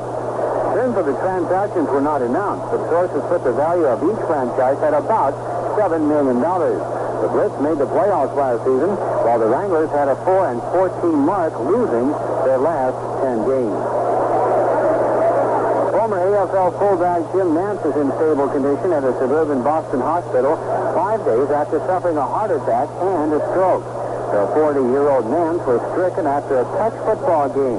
He's the second leading rusher in Boston, now the New England Patriots in their history. He led the team for 6 consecutive seasons in that department. Guard Sidney Moncrief of the Milwaukee Bucks satisfied with the progress of his contract talks, and he showed up for the start of training camp. Moncrief is entering the 5th year of his 6-year agreement. Dodger Blue Cap. Bottom of the 5th inning with the Dodgers leading the Giants 2-0. Steve Sack, Greg Brock, and Dusty Baker in that order. They're in the bottom of the 8th inning in San Diego with the Padres leading the Braves 3-2. And the Dodgers leading here 2-0. Durrell's ready. Scott delivers high and inside. Ball 1, 1-0. Sack slide to right, single to left. 1 for 2. The 1-0 pitch on the way. Fastball, line drive, base hit to center field.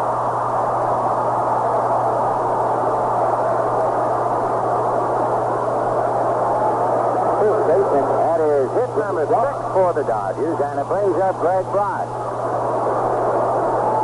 Greg Brock has walked twice.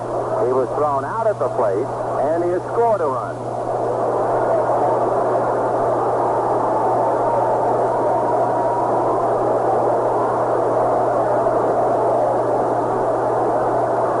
Taking his time checking with Joey Amalfitano before climbing in. Bottom of the 5th inning, Dodgers 2, Giants 0. Sack, who was thrown out trying to steal in the 3rd inning, draws a throw and goes back to the bag standing up. Saxey with 55 stolen bases.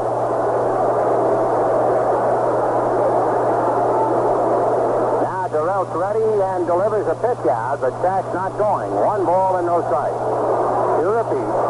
It's in the bottom of the 8th inning with San Diego leading Atlanta 3-2.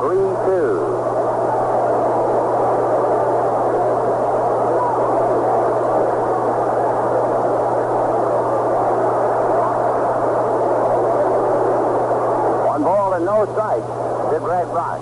Dusty Baker with a single and a walk on deck, and then Guerrero. Here's the 1-0 pitch to Greg Brock as another throw to first. The Giants with Evans, Youngblood, Lemaster, O'Malley, Leonard, Davis, and Clark, and Brenly behind the plate. Juan Bonilla made out in the bottom of the 8th. There's a pitch out here, no running. So there's 1 out, bottom of the 8th. 3-2 in favor of San Diego. You know, we were talking before about what a struggle it is for the Dodgers to win the National League West, and how the other division winners won going away. The Chicago White Sox were 13-3 in September when they clinched. The Baltimore Orioles were 19-7 in September when they clinched. And Philadelphia was 21-7 when they clinched. Rockets a ground ball inside first and down the line. Sack's on his way to third on a single by Brock, and with nobody out, Baker, Guerrero, and Landro coming up.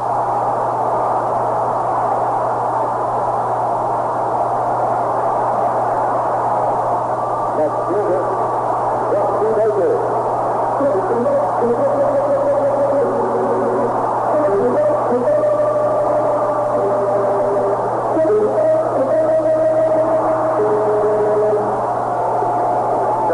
Would like to do it their own way. They would just like to win this game and let it go at that. However, they might have some of their thunder taken away from them, because that San Diego game is in the bottom of the 8th inning. Here's Baker, singled and walked. Durrell delivers, slider high, ball 1.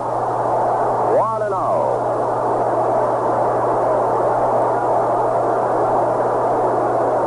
Third, Rocket first, nobody out. 2-0, bottom of the 5th inning in favor of the Dodgers. Now the 1-0 pitch to Baker. Breaking ball, and he missed with it. Ball 2. In the bottom of the 8th inning, the San Diego Padres have 2 out. And they're leading 3-2. The Dodgers don't care if they win tonight and it is anticlimactic. They just want to win. Here's a 2-0 pitch to Baker. Ground ball into the hole, backhanded by LeMaster. The only play to first. Stack scores. Brock goes to second, and the Dodgers lead 3-0.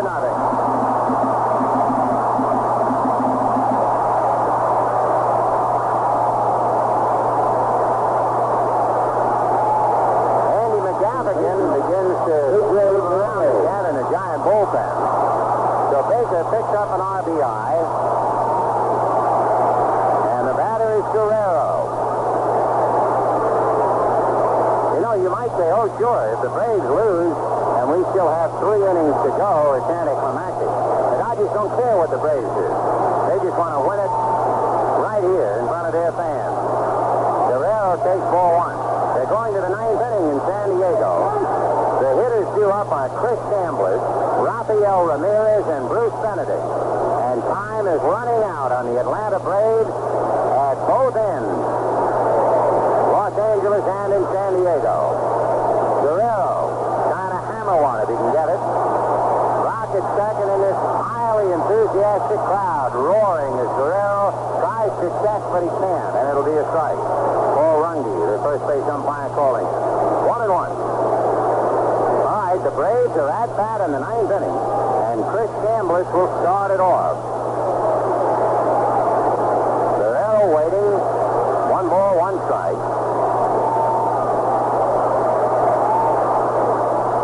Guerrero delivers, and it's swung on and missed. 1-2.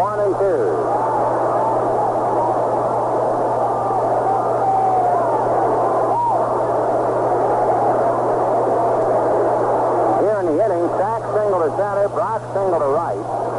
Baker's ground ball got Stack home and moved Brock to second. Guerrero trying to pick him up. And now Pedro tired of waiting, backs out. Time called. Guerrero is from Illinois, and I guess he doesn't think this is a cool evening. But he's pitching fair on it. Now the 1-2 pitch. Breaking ball, strike called on Guerrero. He tried to hold up and he couldn't do it. So down he goes. Let's pause for station identification. This is the Los Angeles Dodgers Radio Network. This is the Armed Forces Radio and Television Service.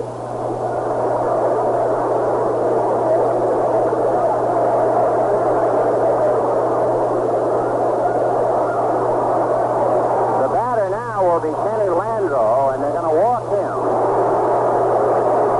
Landreau, 2 for 2, could have had 3 RBIs. He lost one of them when Brock was thrown out of the plate. In San Diego, they batted for Eric Schau in the bottom of the 8th, trying to get another run. They didn't get it. So the left-handed Gary Lucas is pitching the 9th inning, and he will be pitching against Chris Chambliss, Rafael Ramirez, and Bruce Benedict. So as Mike Marshall checks in with 2 on, Chambliss is at the plate and swings at Lucas' first pitch and misses. 0-1. We'll try and keep an eye on that game in San Diego. The pitch to Mike Marshall. Swung on, a ground ball to third. O'Malley has it, cranks up and throws to first in time for the out. And Chris Chambliss has taken another strike, but our time has run out for the moment.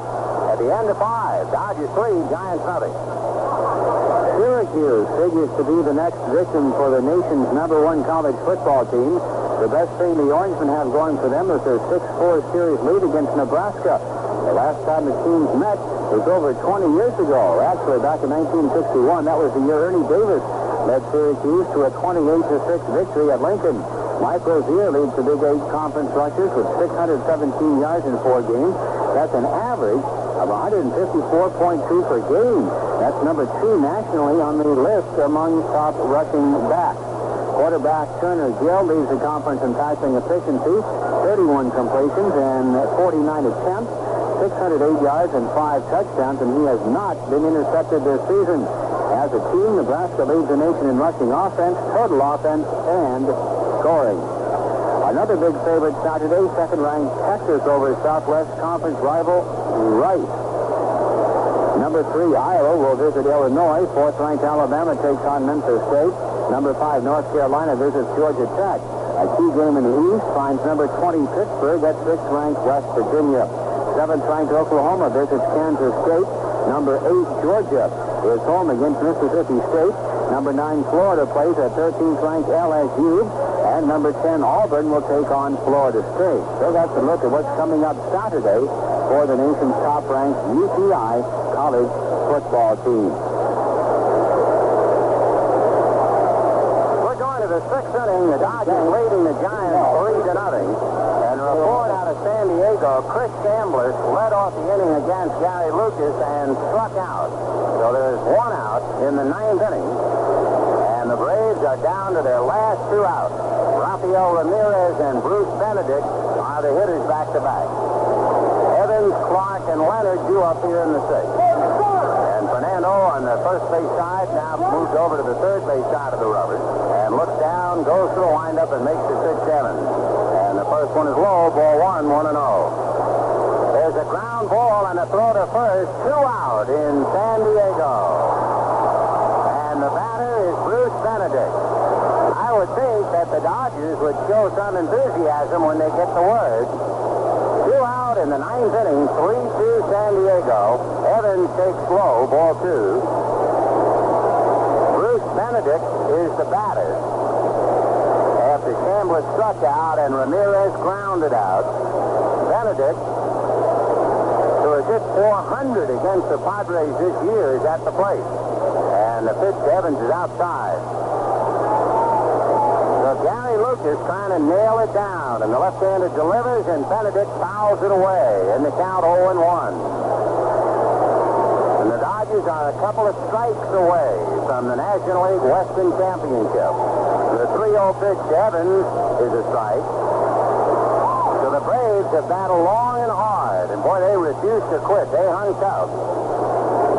But it would appear as if time is running out on them rapidly now. And there's a ball to Lucas, the throw to first, and it's all over. Evans hits the ball foul. It doesn't make any difference. The San Diego Padres have defeated the Braves 3-2. And the Dodgers are the National League Western champions.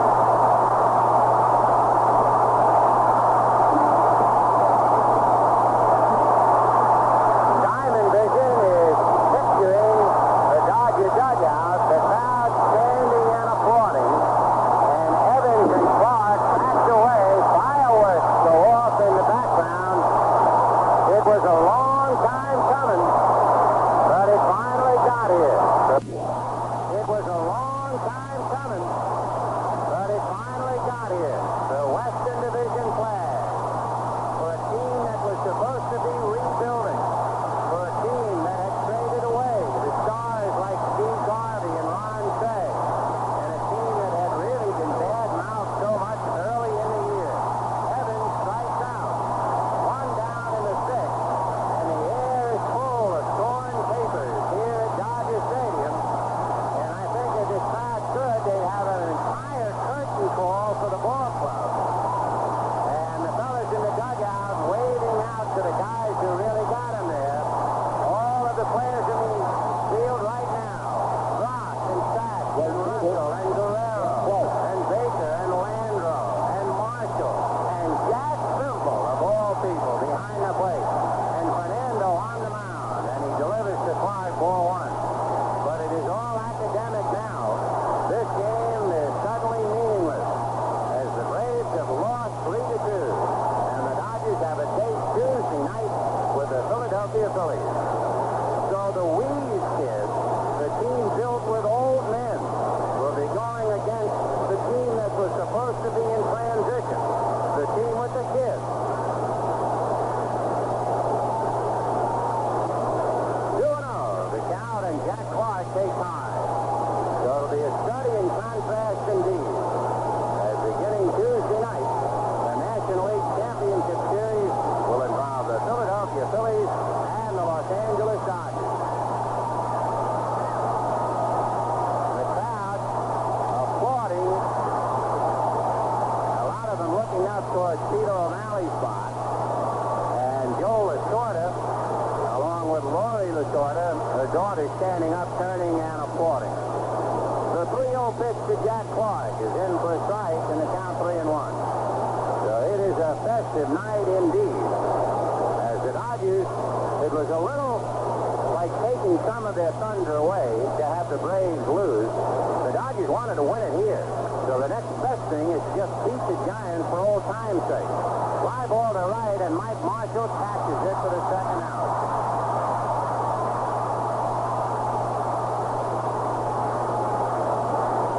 And Jeff Leonard is the batter.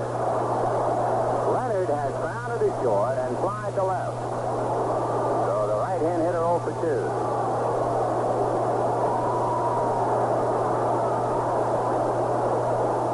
Youngsters up from San Antonio and Albuquerque, even though they're not eligible for the late championship series, they get that thrill.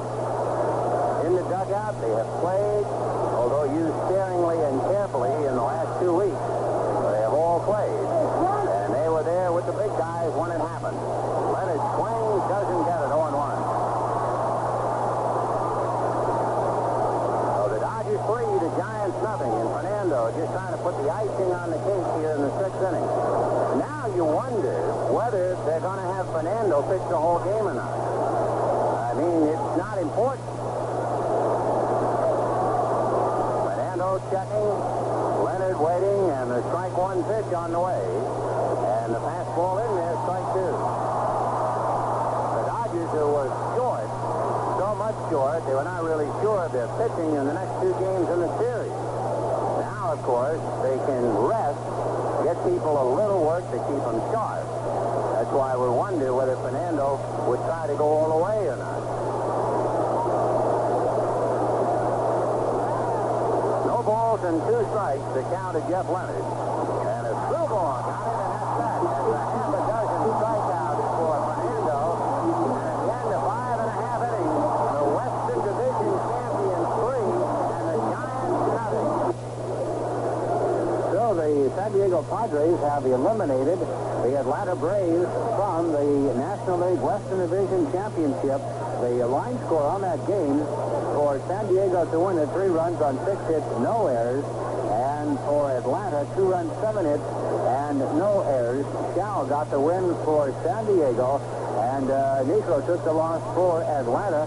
Home runs in that game. Murphy hit his 36 for Atlanta.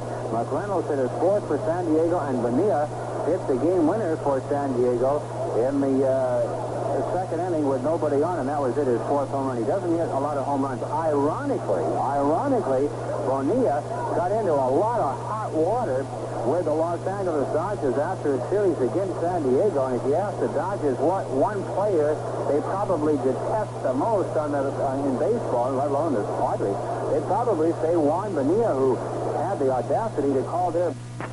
An insult was hurled at Tommy Lasorda's nationality, and it has been omitted from this tape. Danrick Enterprises will not condone discrimination in any way, shape, or form. Braves from contention in the National League West. So the division champions have all been settled. Philadelphia and Los Angeles in the National League, Baltimore and Chicago in the American League.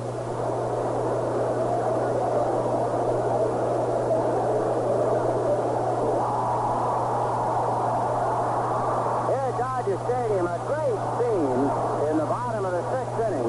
When the 3rd out came, everyone on the bench went out and mobbed the starting team, and I mean mobbed them with hugs and high fives.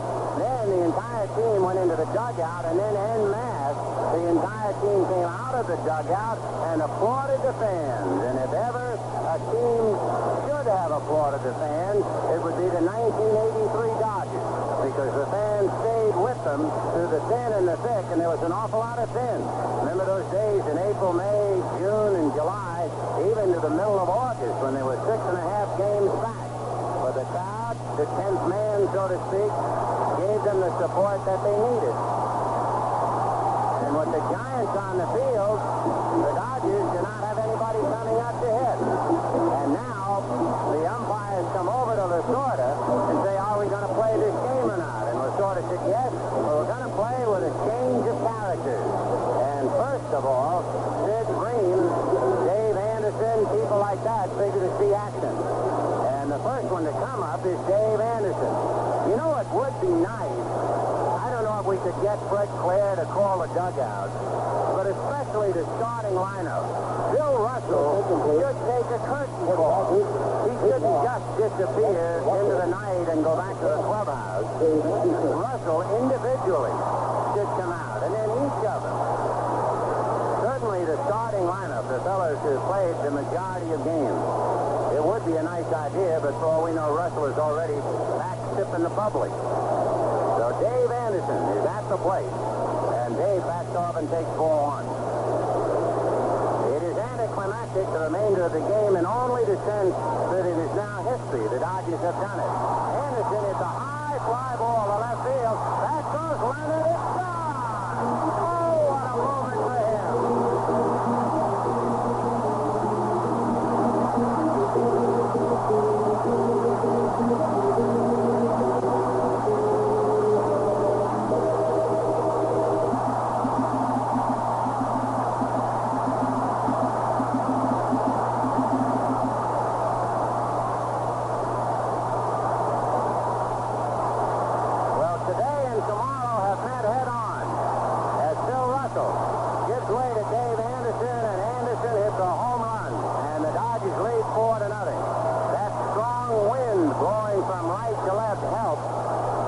First major league home run. Fly ball to right field. Clark comes up and makes the catch 1 away. But it is a party here at Dodger Stadium. It is one of the great festivals of sport going on here. The people are just enjoying it for the sheer pleasure of hollering.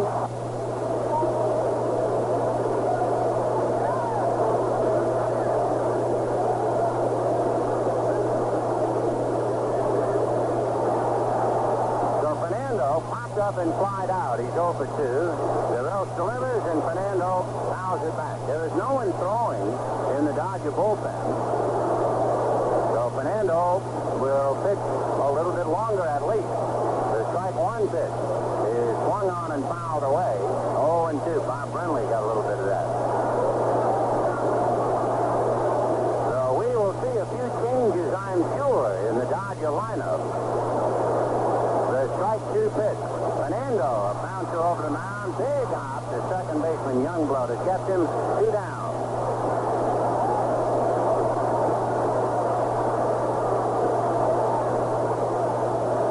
Now Rafael Landeskog will come up and hit for Steve Sack. So Landeskog batting for Sack. Sack slide to right, single to left, single to center. What a year he has. And Fernando getting a standing ovation from the crowd behind the Dodger dugout.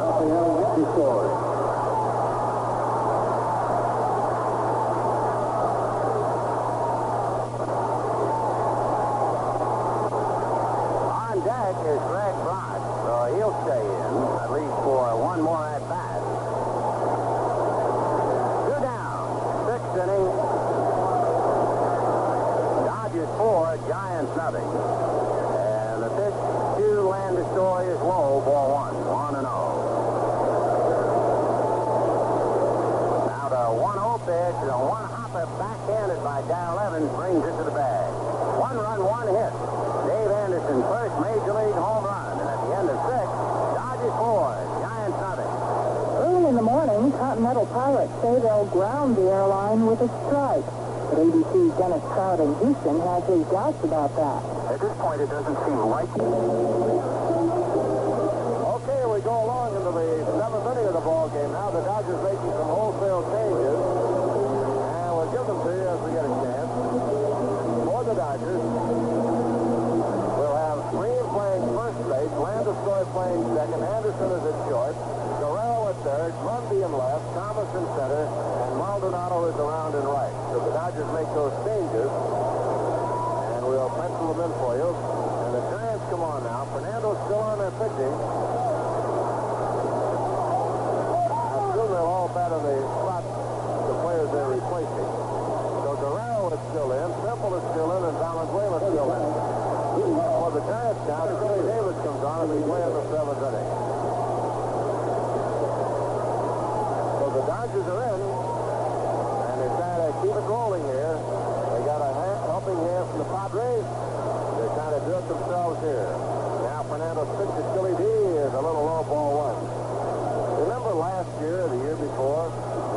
had all of those high-five discussions and the scouting matches with the San Diego Padres. Who was the leader? Juan Bonilla. Who hit the big hit tonight for the Padres and for the Dodgers? Juan Bonilla. His third home run of the year. And the youngster Kevin McReynolds hit the other one. A 1-1 count to Scully Davis as Fernando goes to work now with a new team behind him practically.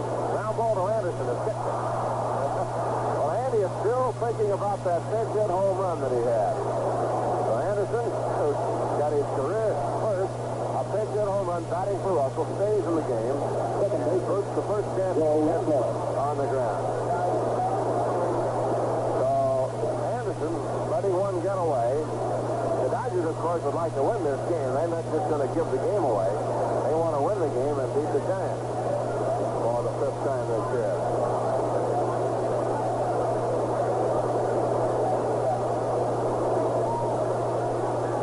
Okay, here is Youngblood at bat. Has struck out and walked. Fernando, a free-hitter in the word. The set and the pitch on the way to Youngblood. A fly ball to the right center field. Maldonado and Thomas can't get this ball.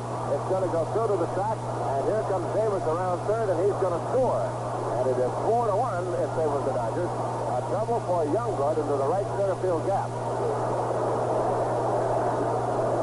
The error is cashed in promptly by the Giants. And we'll see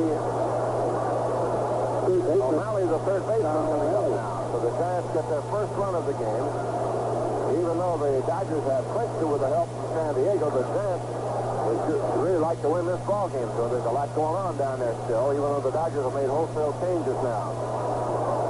Here's the pitch to O'Malley. Breaking ball is inside, 1 ball and no strike. The Dodger bullpen, of course, has been frazzled and thinned. And if they do go to the bullpen now, they'll probably go to youngsters. A 1-0 pitch. Loops into left field. That's going to be a base hit, and in comes another run. Youngblood will score, and it's 4-2. So the Giants trying to do a little celebrating of their own. It closed up the gap on Fernando, and that'll bring on Bob Brenly, the catcher, who had singled and grounded out. The Dodgers have lost their attention about this ball game, and all the emotion they have displayed in the dugout, and it's been displayed by their fans. O'Malley loops one to left field. The Giants have their second run across. 4-2 Dodgers, and Fernando now ready to work, and we'll have some bullpen activity for the Dodgers down in left field. Here's the pitch on the way. Tap toward third. Anderson comes in quickly, makes his play in time to bring him, and on the play, O'Malley takes second as Brenly bounces out. And we'll see about Garrelts now. He's in the on-deck circle. We'll see if Robinson's going to take him out. Brenly grounds out, short to first. O'Malley to second base on the play, and Garrelts is going to stay in. Well, Robinson feels, well, give the kid a chance to keep pitching. Game doesn't mean anything now. And he's going to let Scott Garrelts keep on going. Nope, he's going to call him back. Garrelts had taken his jacket off and walked almost to the plate. Robinson says, no, sir, I want to try to win this one. They're going to go for a pinch hitter. So Garrelts will be taken out. He worked 6 innings, gave up 4 runs and 8 hits to the Dodgers, and Garrelts will be lifted for a pinch hitter.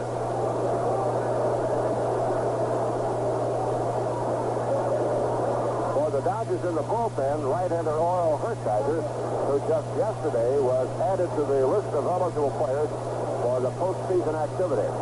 We're going to have a pinch hitter coming from the bullpen. That might be Rabb or Ransom, Jeff Ransom, a catcher, or Johnny Rabb. We'll see which one it is. So the Giants are going to the bullpen for a pinch hitter, and they have action down in the bullpen for San Francisco. The pinch hitter has arrived at the dugout, peeling off a windbreaker. Johnny Rabb, who is a catcher, will bat for Garrelts.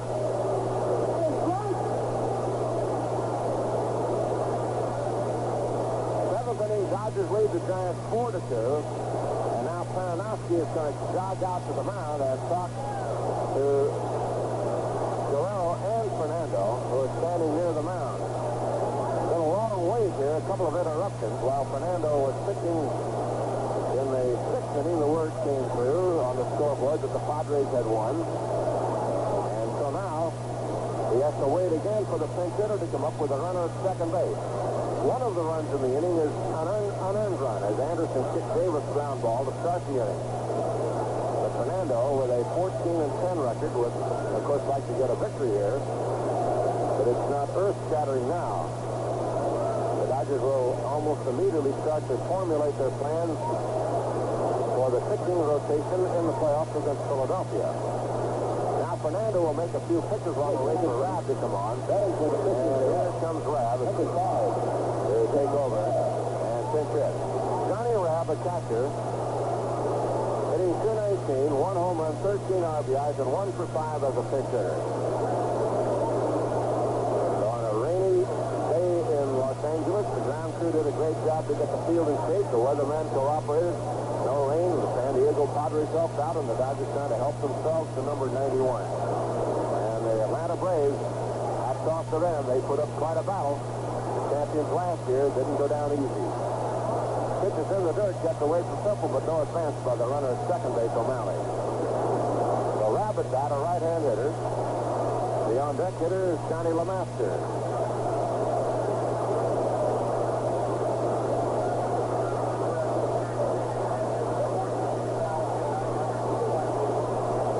2,928 with a lot of no-shows tonight. Here's the pitch on the way. Rabb takes the strike, and it's 1-1. Over 44,000 on hand to witness the affair. And appropriately enough, tonight is fireworks night. We'll have fireworks after the game. Here's the 1-1 look, and the pitch on the way. Ground ball to third. Bounces away from Guerrero and over to Anderson, who has no play. Guerrero tried to short hop the ball to his left, and it bounced away from him and over to Anderson. So Rabb is on. And now the Giants have the tying runs aboard in the top of the batting order coming up there. We'll wait for the scoring on that one. We'll have to look at the replay. LeMaster at that. It'll be scored as a base hit for Rabb. Bounced it off the glove of Guerrero, so the pinch hitter is on. O'Malley stays at second base. LeMaster at bat has gone 0 for 3. Fernando set the pitch on the way. On the outside corner for strike 0-1. If I were a guessing man, I would guess this is Fernando's last inning of work. 1 strike count. 7th inning, the pitch. Swing and a miss for LeMaster, and it's strike 2. I'm not a betting man. Never bet on a ball game in my life. Don't know enough about it to begin with. 0-2. Here's the pitch to Johnny Lee. Grounded foul behind first base coach Buford, and it's still a strike 2 count. Young Scotty Garrelts put up a pretty good battle for the Giants. Looks like he's going to be a pretty good pitcher. The Dodgers, though, are determined to get something going here tonight. They picked up 4 runs. Whether it's enough or not, we'll have to wait and see. The celebration is beginning here. LeMaster takes inside for a ball, and the count is 1-2. Both players have left the game. Baker, Landreau, Marshall, and Russell on to the dugout, into the clubhouse now. They move Bream over toward the line a little bit. 1 out, 2 on, and 2 in here in the 7th inning. And it's set again, and the look in the pitch.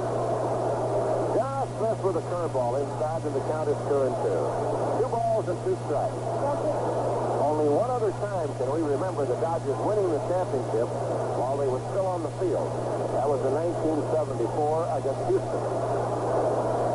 They were playing in Houston, and the Reds lost, and the Dodgers were the champions.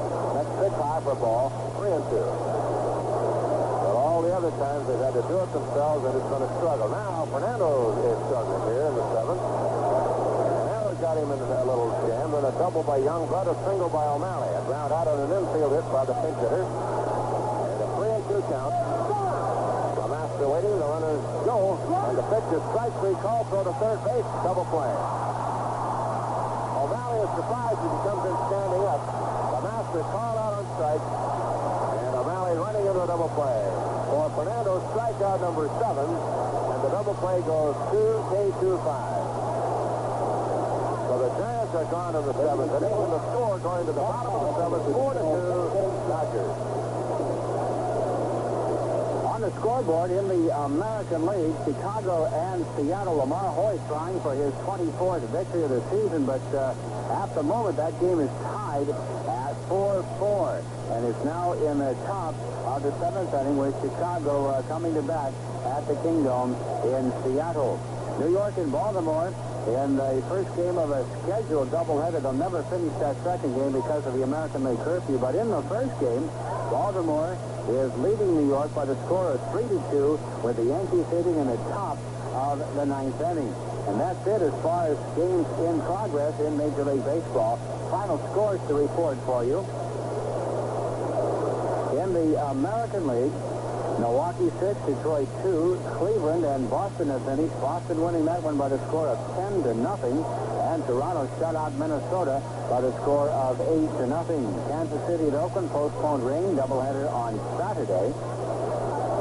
And that's about it at the moment in the American League. In the National League, St. Louis 9, Chicago 2, Houston 3, Cincinnati 2. And those are the finals we have for you at the moment. Pittsburgh and Philadelphia in an earlier game, and we'll have to update that for you next time around. The Columbus Citizen Journal says the National Football League is investigating reports that former Ohio State and Baltimore Colts quarterback Art Schlichter has placed bets since his indefinite suspension.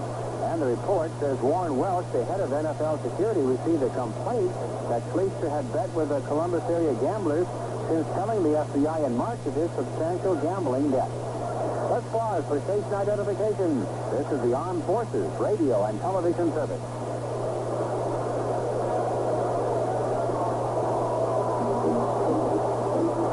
For San Francisco now, a new pitcher coming on. Andy McGaffigan is coming on. And it's beginning to rain. How about that? I wonder how long they would wait to call the game. It is raining at Dodger Stadium.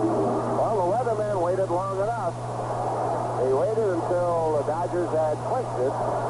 Now Sid Ream steps into the batter's box as the rain begins to come down here at Dodger Stadium. Tomorrow's game is due to start at 1:20, and the forecast for tomorrow is for rain. A lot of umbrellas pop out. The folks came. They brought their umbrellas. They brought their confetti, and they brought their cheers. And after the game, we've had a fireworks show scheduled. Ream from McGaffigan takes high for a ball. 1 ball and no strikes. Andy McGaffigan doing the work. Here's the pitch on the way. In low for a ball, and the count is 1 ball and no strikes. Andy McGaffigan coming in to relieve. And he has been in 42 games, 3-9 record. Sid Ream fouls one back out of play. So Ream is playing with Mundy and then Guerrero. And is playing with the rain coming down and the umbrellas have popped up. 2-1 counted. Here's the pitch. Ream takes inside the ball, 3-1. It appears to be only a light shower right now. Sid Ream had a brilliant year at Albuquerque. He's a first baseman, and the Dodgers have had 3 straight outstanding first basemen come to Albuquerque. Bream fouls one away. That would be Marshall and Brock, and now Bream. Well, we keep an eye on the rain. Looks like it's going to let up now. Champagne from the skies for the fans. How about that? For the weatherman, a little wet champagne down on the fans. Here's the 3-2 pitch on the way. He walked him, so Green was on with a walk.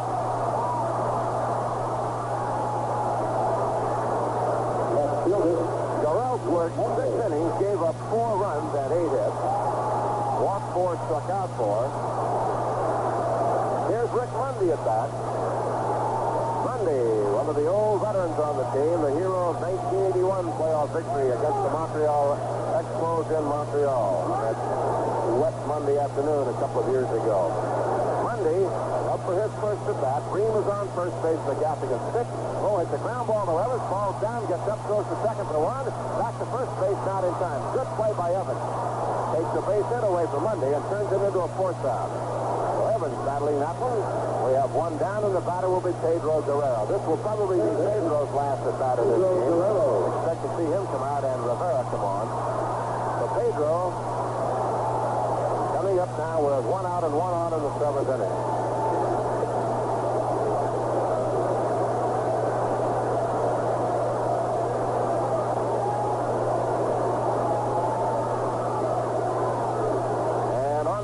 Gaffigan ready to go to work. Mundy a short lead away from first, and the pitch on the way. Breaking ball to Pete is low and outside, ball 1. 1-0 the count. Guerrero with his average at 295.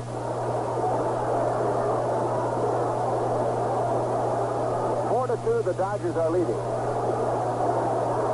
Guerrero nubs a foul behind the plate. 1 ball and 1 strike. The Dodgers edge the Braves. Went down with all guns blazing away. They were beaten by the Padres, and so the Padres who prolonged the race ended the race. The 1-1 pitch. High for ball. And the Padres have now apparently locked themselves into 4th place. They led the Giants by 2, and if the Dodgers win this one, the Padres have already won, and the Padres now have an 80-80 record on the year, so they wound up even for the season with 2 left to play, that is. They get to go 2 more. Guerrero grounds 1 to short. Should be 2. There's a play to second. Down to first in time for the double play. We have a new shortstop for the Giants. I think that's Joe Patini. But anyway, Guerrero grounds into a 6-4-3 double play, and the side is retired. So they're all gone in the 7th inning, and the score at the end of 7, 4-2 Dodgers. In the National League, Philadelphia over Pittsburgh 2-1. Montreal and New York postponed rain. St. Louis 9, Chicago 2, Houston 3, Cincinnati 2, and San Diego over Atlanta 3-2 to eliminate the Braves from the race in the National League West, so the Dodgers have clinched the West. In the American League, Milwaukee 6, Detroit 2, Boston 10, Cleveland nothing, Toronto 8, Minnesota nothing, and that's it as far as final scores are concerned. Kansas City and Oakland postponed because of rain.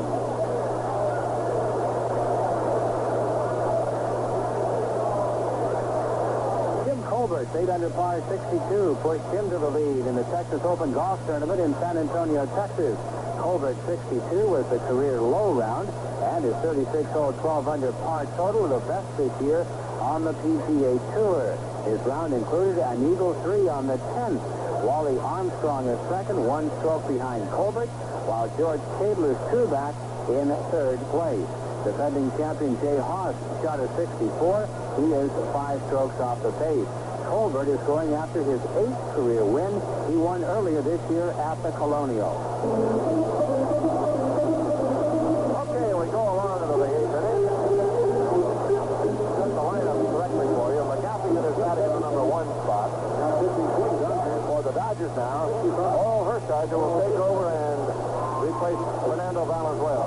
Hershiser will come on, and Gilberto Reyes will do the catching. So now, we'll have Rivera playing 3rd base, and Espy is playing center field. So the Dodgers are going to get them all in there now. Rivera's at 3rd, Espy in center, and Reyes doing the catching. Hershiser pitching now as we go to the 8th inning.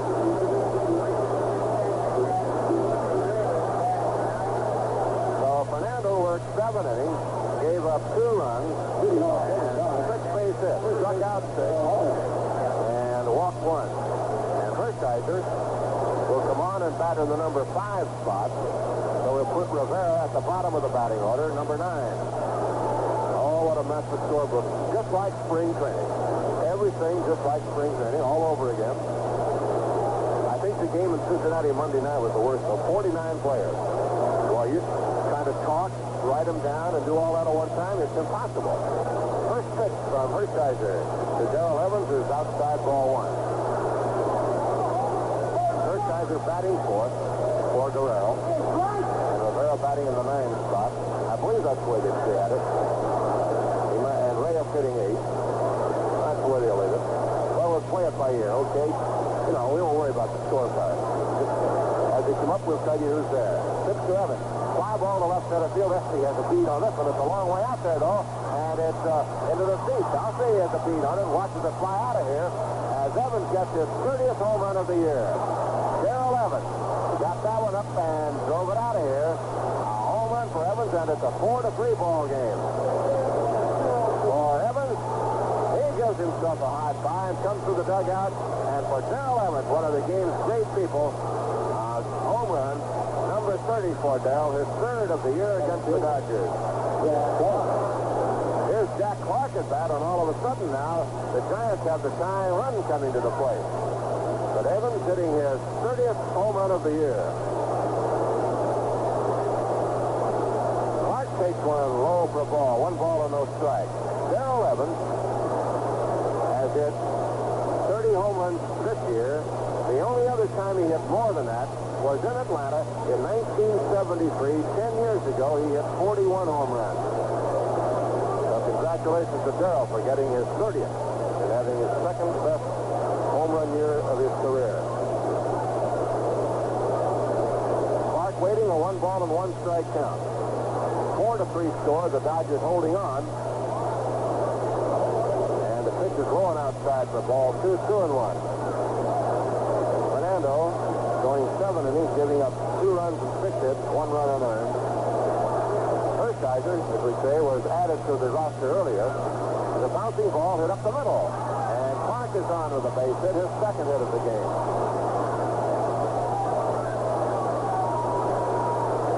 And so the Giants now have put the tying run aboard, and Jeff Leonard is coming to bat. He's 0 for 3.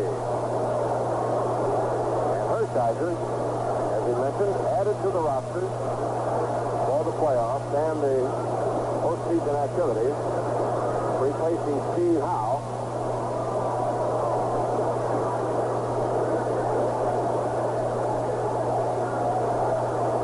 So here's Leonard at bat in the 8th inning. 1 on, nobody out. And they're looking toward the dugout as if we're going to have a runner for Clark, so we'll see about that. Clark is leaving. And Jack goes jogging off. He's only played in 1 game since the 18th of September. And if Clark comes off, he's being replaced by Gladden. And Clark gets a hug from Darrell Evans, a handshake from a lot of his teammates. And you have the feeling that maybe Jack Clark is making his last appearance as a Giant. He is not on the best of terms with the higher echelon at San Francisco. And if Clark comes out, he's replaced by a fifth runner Gladden at first base. And Leonard now waiting at the plate. Dan Gladden, an outfielder, running here in the top of the 8th inning. The pitch to Leonard is a swing and a miss, 0-1. So Hershiser's trying to get some outs now. Well, the pressure is off. He had to come into some pressure spots after coming up from Albuquerque. Now he's trying to get tuned up for a role in the postseason classics, and we have action in the Dodger bullpen again. Strike 1 count. So to first base not in time. And it is 0-1. Still up there to Leonard. Now the stretch and the look. Runner goes, and here's the throw by Reyes to second base. Oh, what an arm. Got him easily. Wow. Did Reyes throw? That's the second time we've seen him gun it. And he nailed Gladden by 20. Boy, what a throw by Gil Reyes. He really nailed it. So the potential tying run cut down. A strike 2 count to Leonard. Wow, what an arm by that kid. Ripple is showing a good arm, too. Here's the 0-2 pitch on the way. Grounded foul to the Dodger dugout, and the count is still strike 2. 1 out, 1 in as Evans hits a home run. His 30th. Strike 2 the count.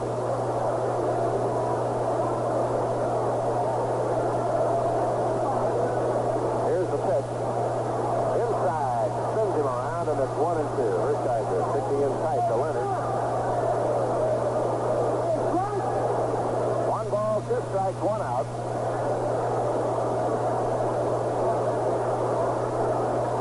Top half of the 8th inning here at Dodger Stadium. The windup and the pitch on the way. Dan slammed him, and he broke his bat, pushing one foul down the first baseline, and Leonard's going to have to get a new one.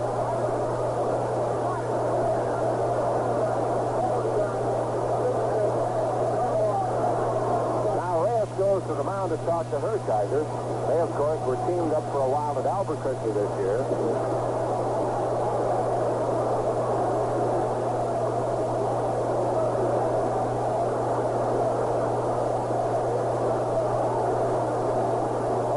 Comes Leonard back to the batter's box with a new bat. One out and nobody on base in the 8th inning. When the Dodgers bat in the bottom of the 8th inning, they have Espy, Maldonado, and Anderson. So I'll tell you one thing, Anderson got a double dose of it tonight. Helped celebrate the Dodgers winning, and a few minutes later batted for Russell and hit a home run, his first. There's a swing and a miss, and that's all for Leonard. Good breaking ball. Well, Leonard strikes out. Hershiser gets number 1, and here is Scully Davis. Grounded out, flied out, and was on an error by Anderson. After the home run came out, he kicked the first ground ball that he had hit to him. It wasn't an easy one, though. He had to go to his left, but it bounced away from him. But Scully Davis now turns around to bat from the left side against right-hand pitcher Oro Hershiser. Just getting him some work. There's a chopper up the first base side foul. Reyes over to knock it away, and it is strike 1. 8th inning. 1 count.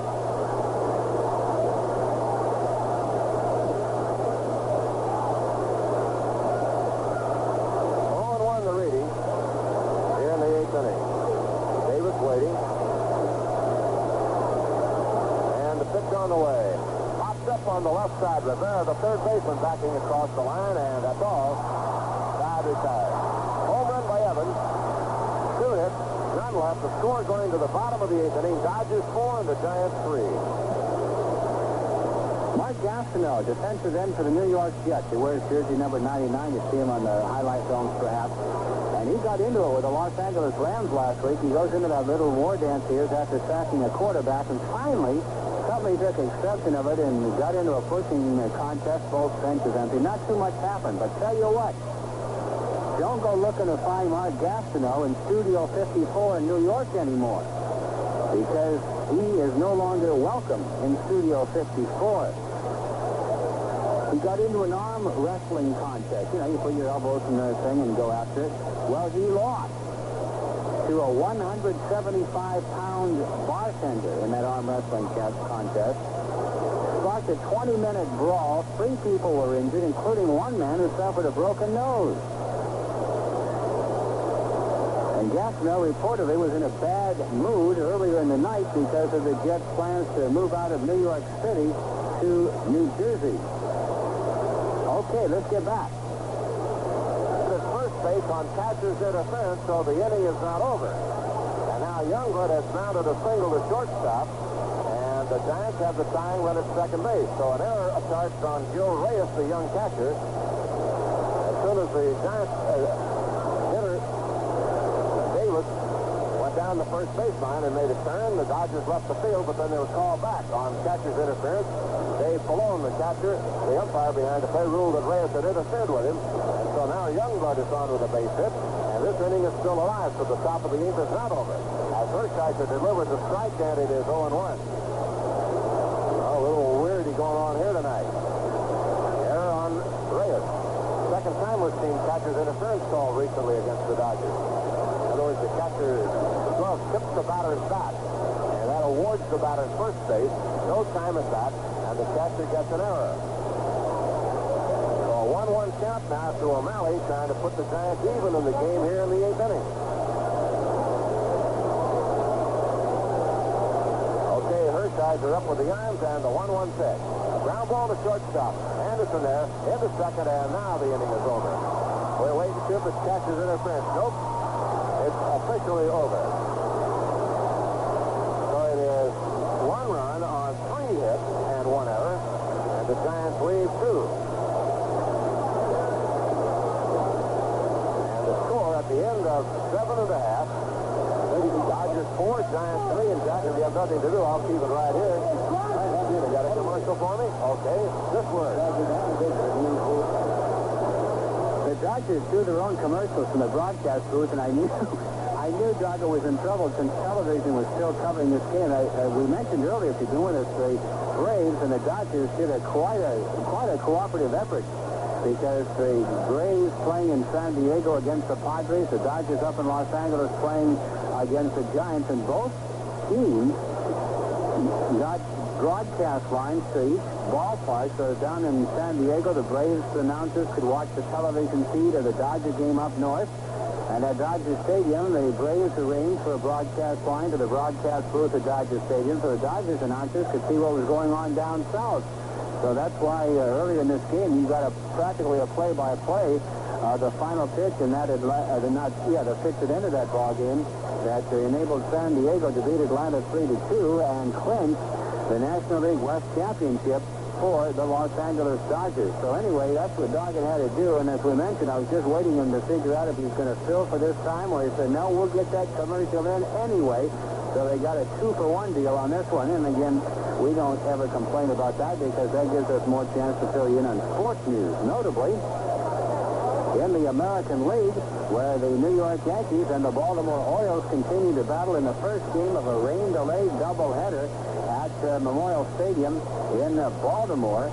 And that game is now progressed. We're trying to get a quick update for you to let you know. And that game is in the last of the 8th inning, with Baltimore leading 3-2. We go to the last half of the 8th inning with S.B., Maldonado, and Anderson coming on, and Gladden stays in the game in right field. S.B. getting a chance to hit. S.B., the young man from San Diego, has played a few games with the Dodgers. And Cecil now stepping in here in the last of the 8th inning. 4-3, the Dodgers lead. S.B. has 2 hits and 5 at-bats as a left-handed hitter. First pitch game is in for strike 0-1. And it's sprinkling again here at Los Angeles. Dodger City, the umbrellas are popped open again. Here's the pitch. Foul back out of play, and it is strike 2. 0-2, Andy McGaffigan doing the work. Dodgers leading 4-3 over the Giants.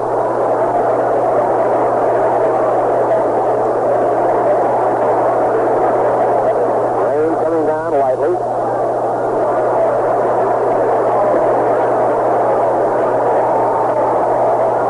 Takes outside for a ball in the count. 1-2 to Cecil S.B. Bottom of the 8th inning. The Dodgers got 2 in the 3rd, 1 in the 5th, 1 in the 6th. The Giants 2 in the 7th and 1 in the 8th. They scored after the Padres had beaten the Braves. It's a ground ball to shortstop. Patini up with it, bobbles it. No play. S.B. is on at first base. So S.B. is safe on an error by the shortstop, Joe Patini. Will be Sandy Maldonado.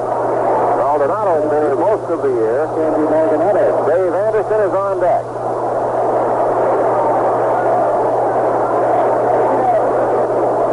So we have one on rather, and nobody out, with Maldonado coming on. Anderson and Reyes and then Rivera.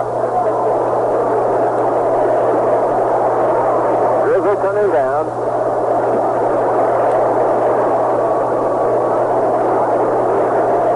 First base. After the game, we'll have a clubhouse celebration, and we'll broadcast that for you. Ground ball hits to second base. Nice stop by Patini. Can't find the ball, and Maldonado is on. Patini smothering the ball. Got up and tried to fire the ball to second base, but he couldn't get it. So Maldonado gets a base hit. And S.B.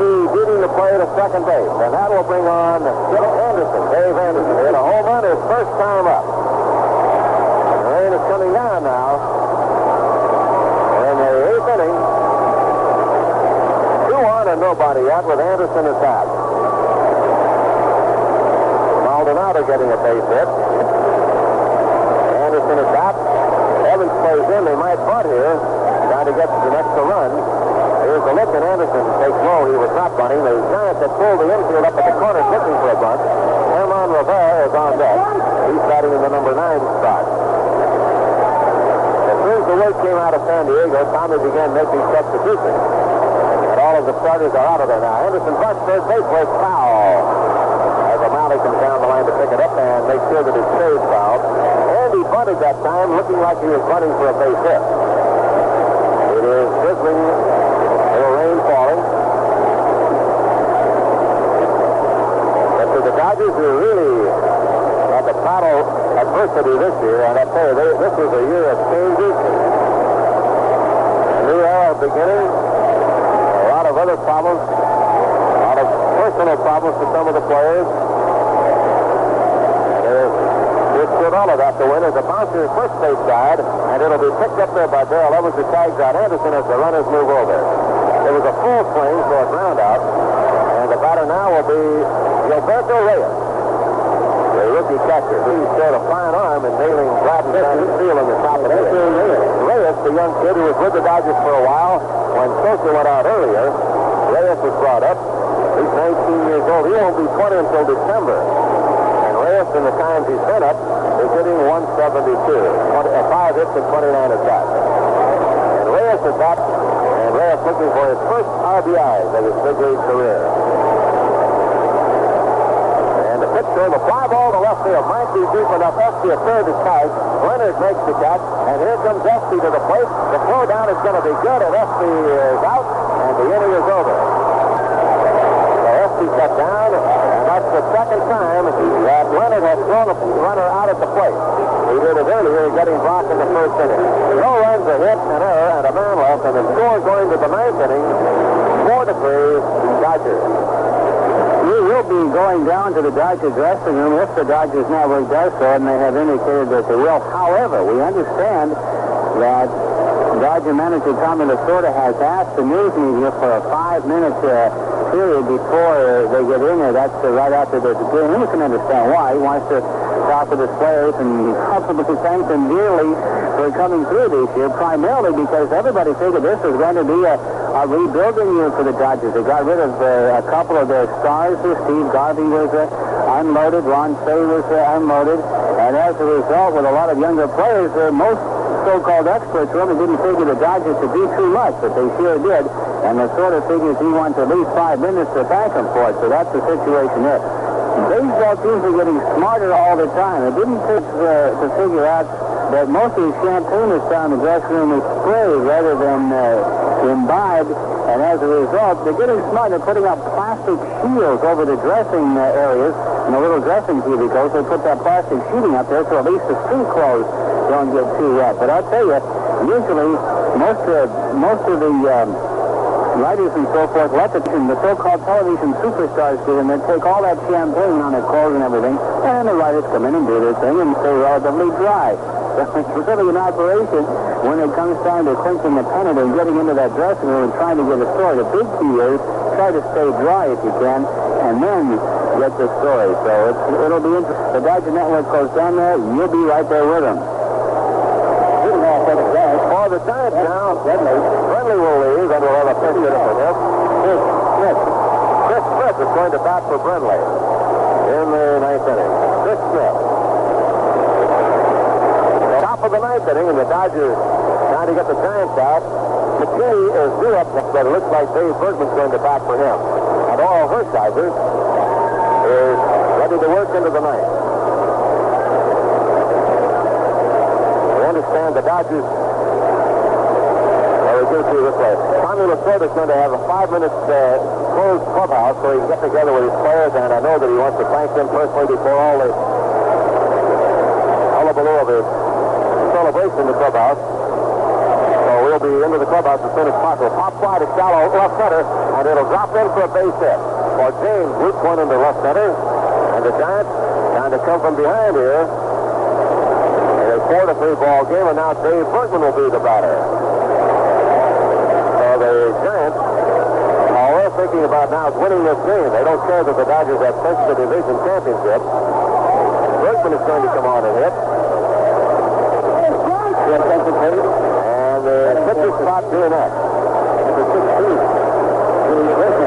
And out on deck is Sam Summers. They're also going to have a runner at first base. Robinson's going all out for this one. Let's see about the runner. Max Venable.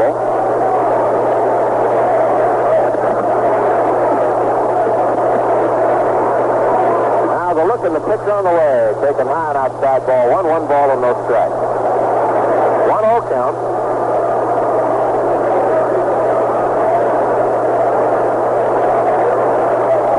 Venable at first base, and the pitch, a ground ball to the left side. Anderson in the hole, comes back to second base on a bounce, and it is in time. The runner is forced out there. Good play by Anderson to go back to second base and get the force out on the throw to Landeskog. Now they have announced that the Dodger clubhouse is open.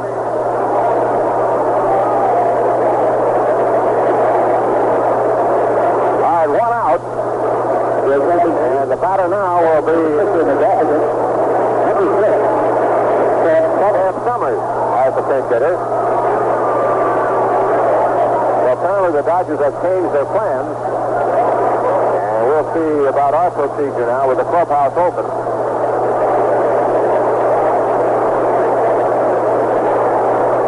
All right, 1 out. And the pitch on the way to Summers, a half swing. And it's strike 1. At that with Darrell Evans on deck. The Dodgers trying to get the last 2 outs here and close up shop, leading the Giants by a 4-3 score. The pitch on the way. A bouncing ball to second base. Landeskog's play will go to second in time for the fourth out, and that's all. But that gives Darrell Evans a chance to put the Giants in front. Darrell hit a home run in the 8th inning. Coming up now in the 9th with 2 outs, and a runner at first base. Darrell Evans. Okay, we have 2 outs in the 9th. And we're going to have a runner at first base. Wellman will run for Summers. So Robinson trying to win this ball game. And that's what it did do. The Giants have not stopped trying to win, even though the Dodgers have clinched things. And they're trying to go out on a victorious note. The Giants want to win their 12th of the year against the Dodgers. We have 2 outs. Evans at bat hit a long home run to left center off Hershiser. The first batter that Hershiser pitched here in the 8th inning. Here's the look now. Wellman at first base, the runner.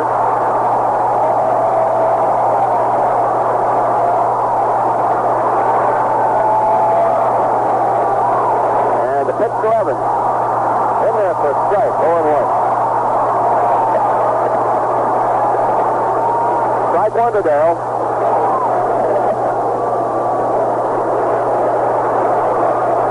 Darrell Evans waiting again. He's had 2 hits. And the pitch on the way. Too high for a ball, and it's 1-1.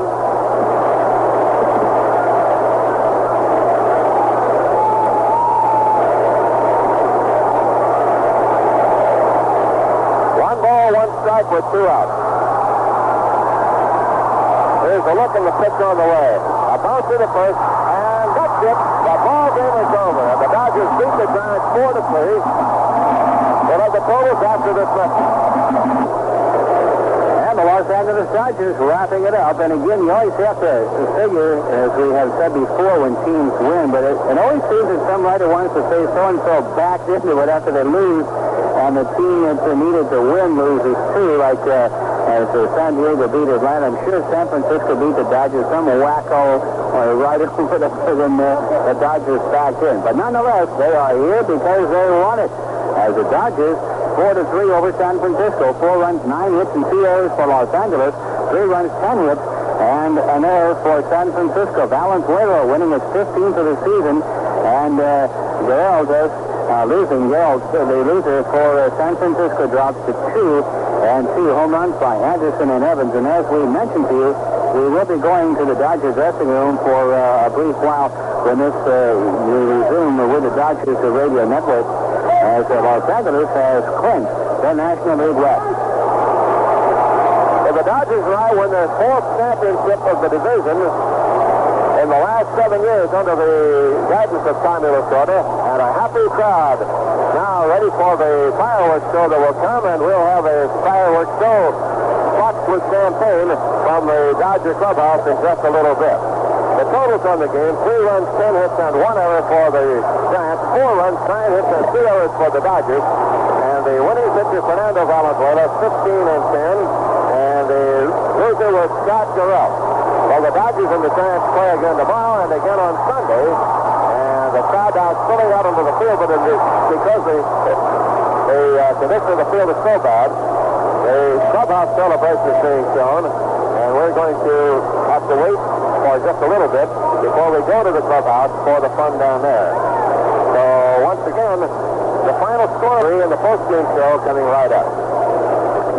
So, as we mentioned, we'll be hanging tough here for a little while, and we will be getting back to Dodger Stadium as we will go for a brief time down to the Dodger dressing room. And the Dodgers did it in '83. A lot of people probably wondering that same question. A lot of baseball people wondering that question because it's been no secret that the Dodgers really had expected a rebuilding year. Everybody figured the Braves would win in a shoe-in, and it looked for a while like they'd be in pretty good shape. But one of the Atlanta papers, is either the Journal or the Constitution, one of them down there, after the Dodgers lost one of the games, I think it was the final game of that series in Atlanta, not this recent series, but a few weeks ago, the headlines were it's all over, as Atlanta had taken a 6.5 game lead, but all of a sudden things started going downhill for the Braves.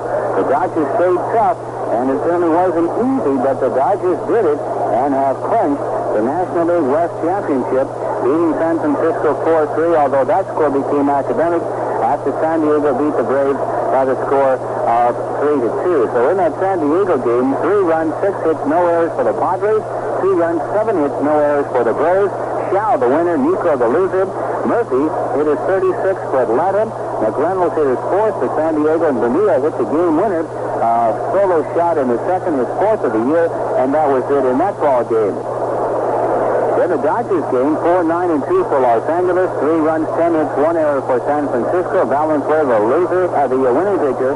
Garrell, the loser. Anderson for Los Angeles, and Evans for San Francisco gets the home run.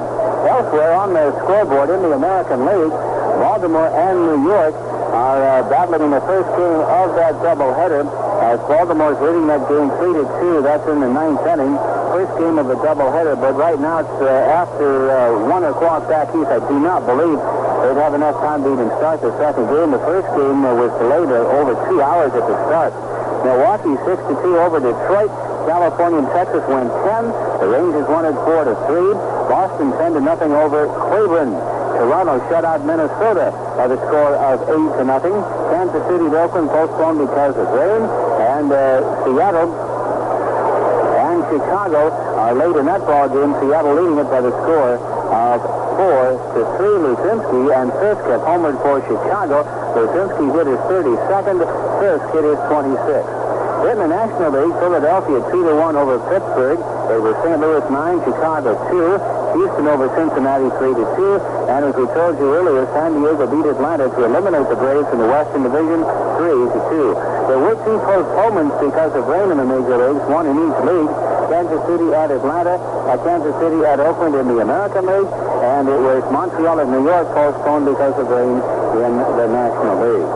So in just a moment now, we'll be going back live to Dodger Stadium and the Dodger dressing room for the post-game show as the Dodgers have clinched the National League West.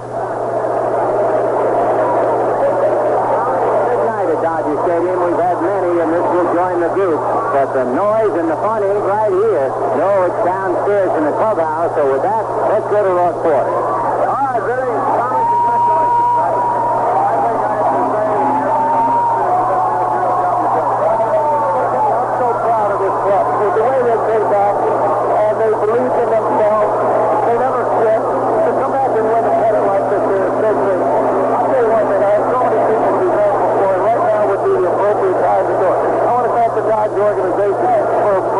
With these good players, the scouts, the minor league department. I want to thank Alfred Braddock and Fred Clark and everybody that had so much to do with this victory. I want to thank Peter O'Malley for giving me the opportunity to lead this great ball club. And I want to thank our players. They were outstanding. I want to thank you, Vinny and Jerry, for the support, Jaime and Renee, and the trainers who worked so hard in getting our players back on the playing field again. This is a great night for all of us. I am so very, very proud. Most of all, I I want to thank God for making all of this possible. And I want to thank my wife for the support that she and our children gave us all year long. Tom, what are you holding there? I finally won the Potato Head Award. They gave it to me tonight. I really wanted this award so bad. Here it is, the Potato Head, and I'll tell you something. This baby's brought us some luck this year. It's been a kind of rough last couple of days for you. You must have really been thrilled, though, when you saw that San Diego Lions score go up there. I was so thrilled. I'll tell you something. I haven't slept very, very much in the last week and a half. But I'll tell you, I'm going to be the happiest man in the world. And believe me, tonight will be a great night. I think get these guys up there, Ross. They are great. These young men, we put them in the heat of the battle, and they grew up in a hurry. They are now veterans. They have won their first pennant, and I'll tell you something. We're going after 7 more victories. We've got to go after them with the same way we did it this year. I want to thank my coaches, Richard Mark Cressy, Marty Basco, Manny Moda, and Joey Amalfitano, and Ron Perinacci. They worked hard all spring. These fellas paid the price, and we did it. Thank you, Ron. Tommy, you got a few days to rest now, some of the regulars. What about the Philadelphia series? Did you talk much about the pitching rotation? We go 3 starters with we're going to have somebody in the bullpen that's going to grow from the left side. That is definite. But we thought about who our first 2 starters are going to be right here at home, and that's the way we're going to go. We're going to get Dusty and some of the guys who have really been playing hurt a couple of days off. But I also want to get them to play Sunday so they can be ready for school pitchers tonight, you know? Well, we haven't decided on it yet, but it will probably be either Jerry Rice or Fernando Valenzuela. Tommy, again, congratulations on the great year you had. Thank you very much. I'm really proud. I'm the happiest man in the world. All right. All right. Yes. All right, we're going to be back with 4 players from the victorious Dodgers clubhouse right after this word. You know, didn't that remind you of, and Tommy's very, very grateful to everybody, and we're certainly not belittling that one bit, but you almost kind of thought you were listening to the Academy Awards or the Emmy Awards there for a minute. We're taking everybody, but again, as I say, there are not a lot of people who figure the Dodgers will be even close to winning the National League West, let alone winning it, because as we have mentioned so many times, as you have heard on Dodger broadcasts so many times through the year, this is a very young ball club, and you've got quite a situation going here. Coming up in the National League playoffs and the National League Championship Series, you've got a relatively old ball club, the Philadelphia Phils, the Weeze kids, as they're calling them, and you've got the Los Angeles Dodgers, an obviously very young ball club, and so it's going to be an interesting situation to see just how the Dodgers and the Phils go at it in the National League Championship Series. We can tell you that the schedule has been set for the National League Championship Series. First 2 games in Los Angeles, last 3 in Philadelphia. Jerry Royce is with me, and as you heard Tommy say, Jerry may be the starting pitcher on Tuesday night against the Phillies, but that's a few days away. Congratulations. Thank you. He wouldn't commit himself yet? Well, he's the year Fernando. Neil Fernando, okay. Okay. Jerry, did you have some doubts during the year that this would happen for the Dodgers? Well, there's always doubts, especially when we were out 6.5 like we were and playing as bad as we possibly could. But we came back, and it was just a matter of time. We kept playing well and continuing to play well, and it was just a matter of time. Hopefully we catch up. And we did, and we just... You're really going to try, aren't you? Jerry, good year for you. Congratulations. Thank you, Russ. Okay, good. All right, let's see. Who else do we have around here? Dusty? Hey, come on up. Nice going, JB. Thank you. Thank you very much, Russ. It's been a tough year for you physically. Yeah, it has. It's been a tough year, from the start. Since January, I've been injured. I had operation in January, and it's been one thing or another, but, God takes care of his own. I always had confidence in my abilities and the fact that somehow, some way we were going to come out, here. And you want to be in there tonight for the clincher, didn't you? Yeah, well, I want to be in there tonight because I feel better and the club feels better when I'm in the lineup. So, I don't know, like it was just a matter, like it felt in my heart that I wanted to play and I had to play.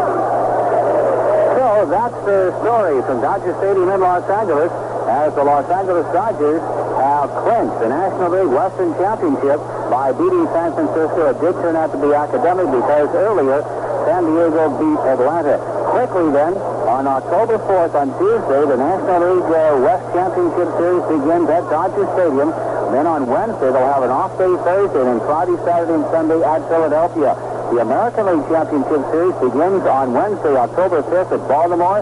Thursday, October 6th at Baltimore. A day off on, actually there will be no days off because they'll go right to Chicago for Friday, Saturday, and Sunday. And the World Series begins Tuesday, October 11th at the American League City.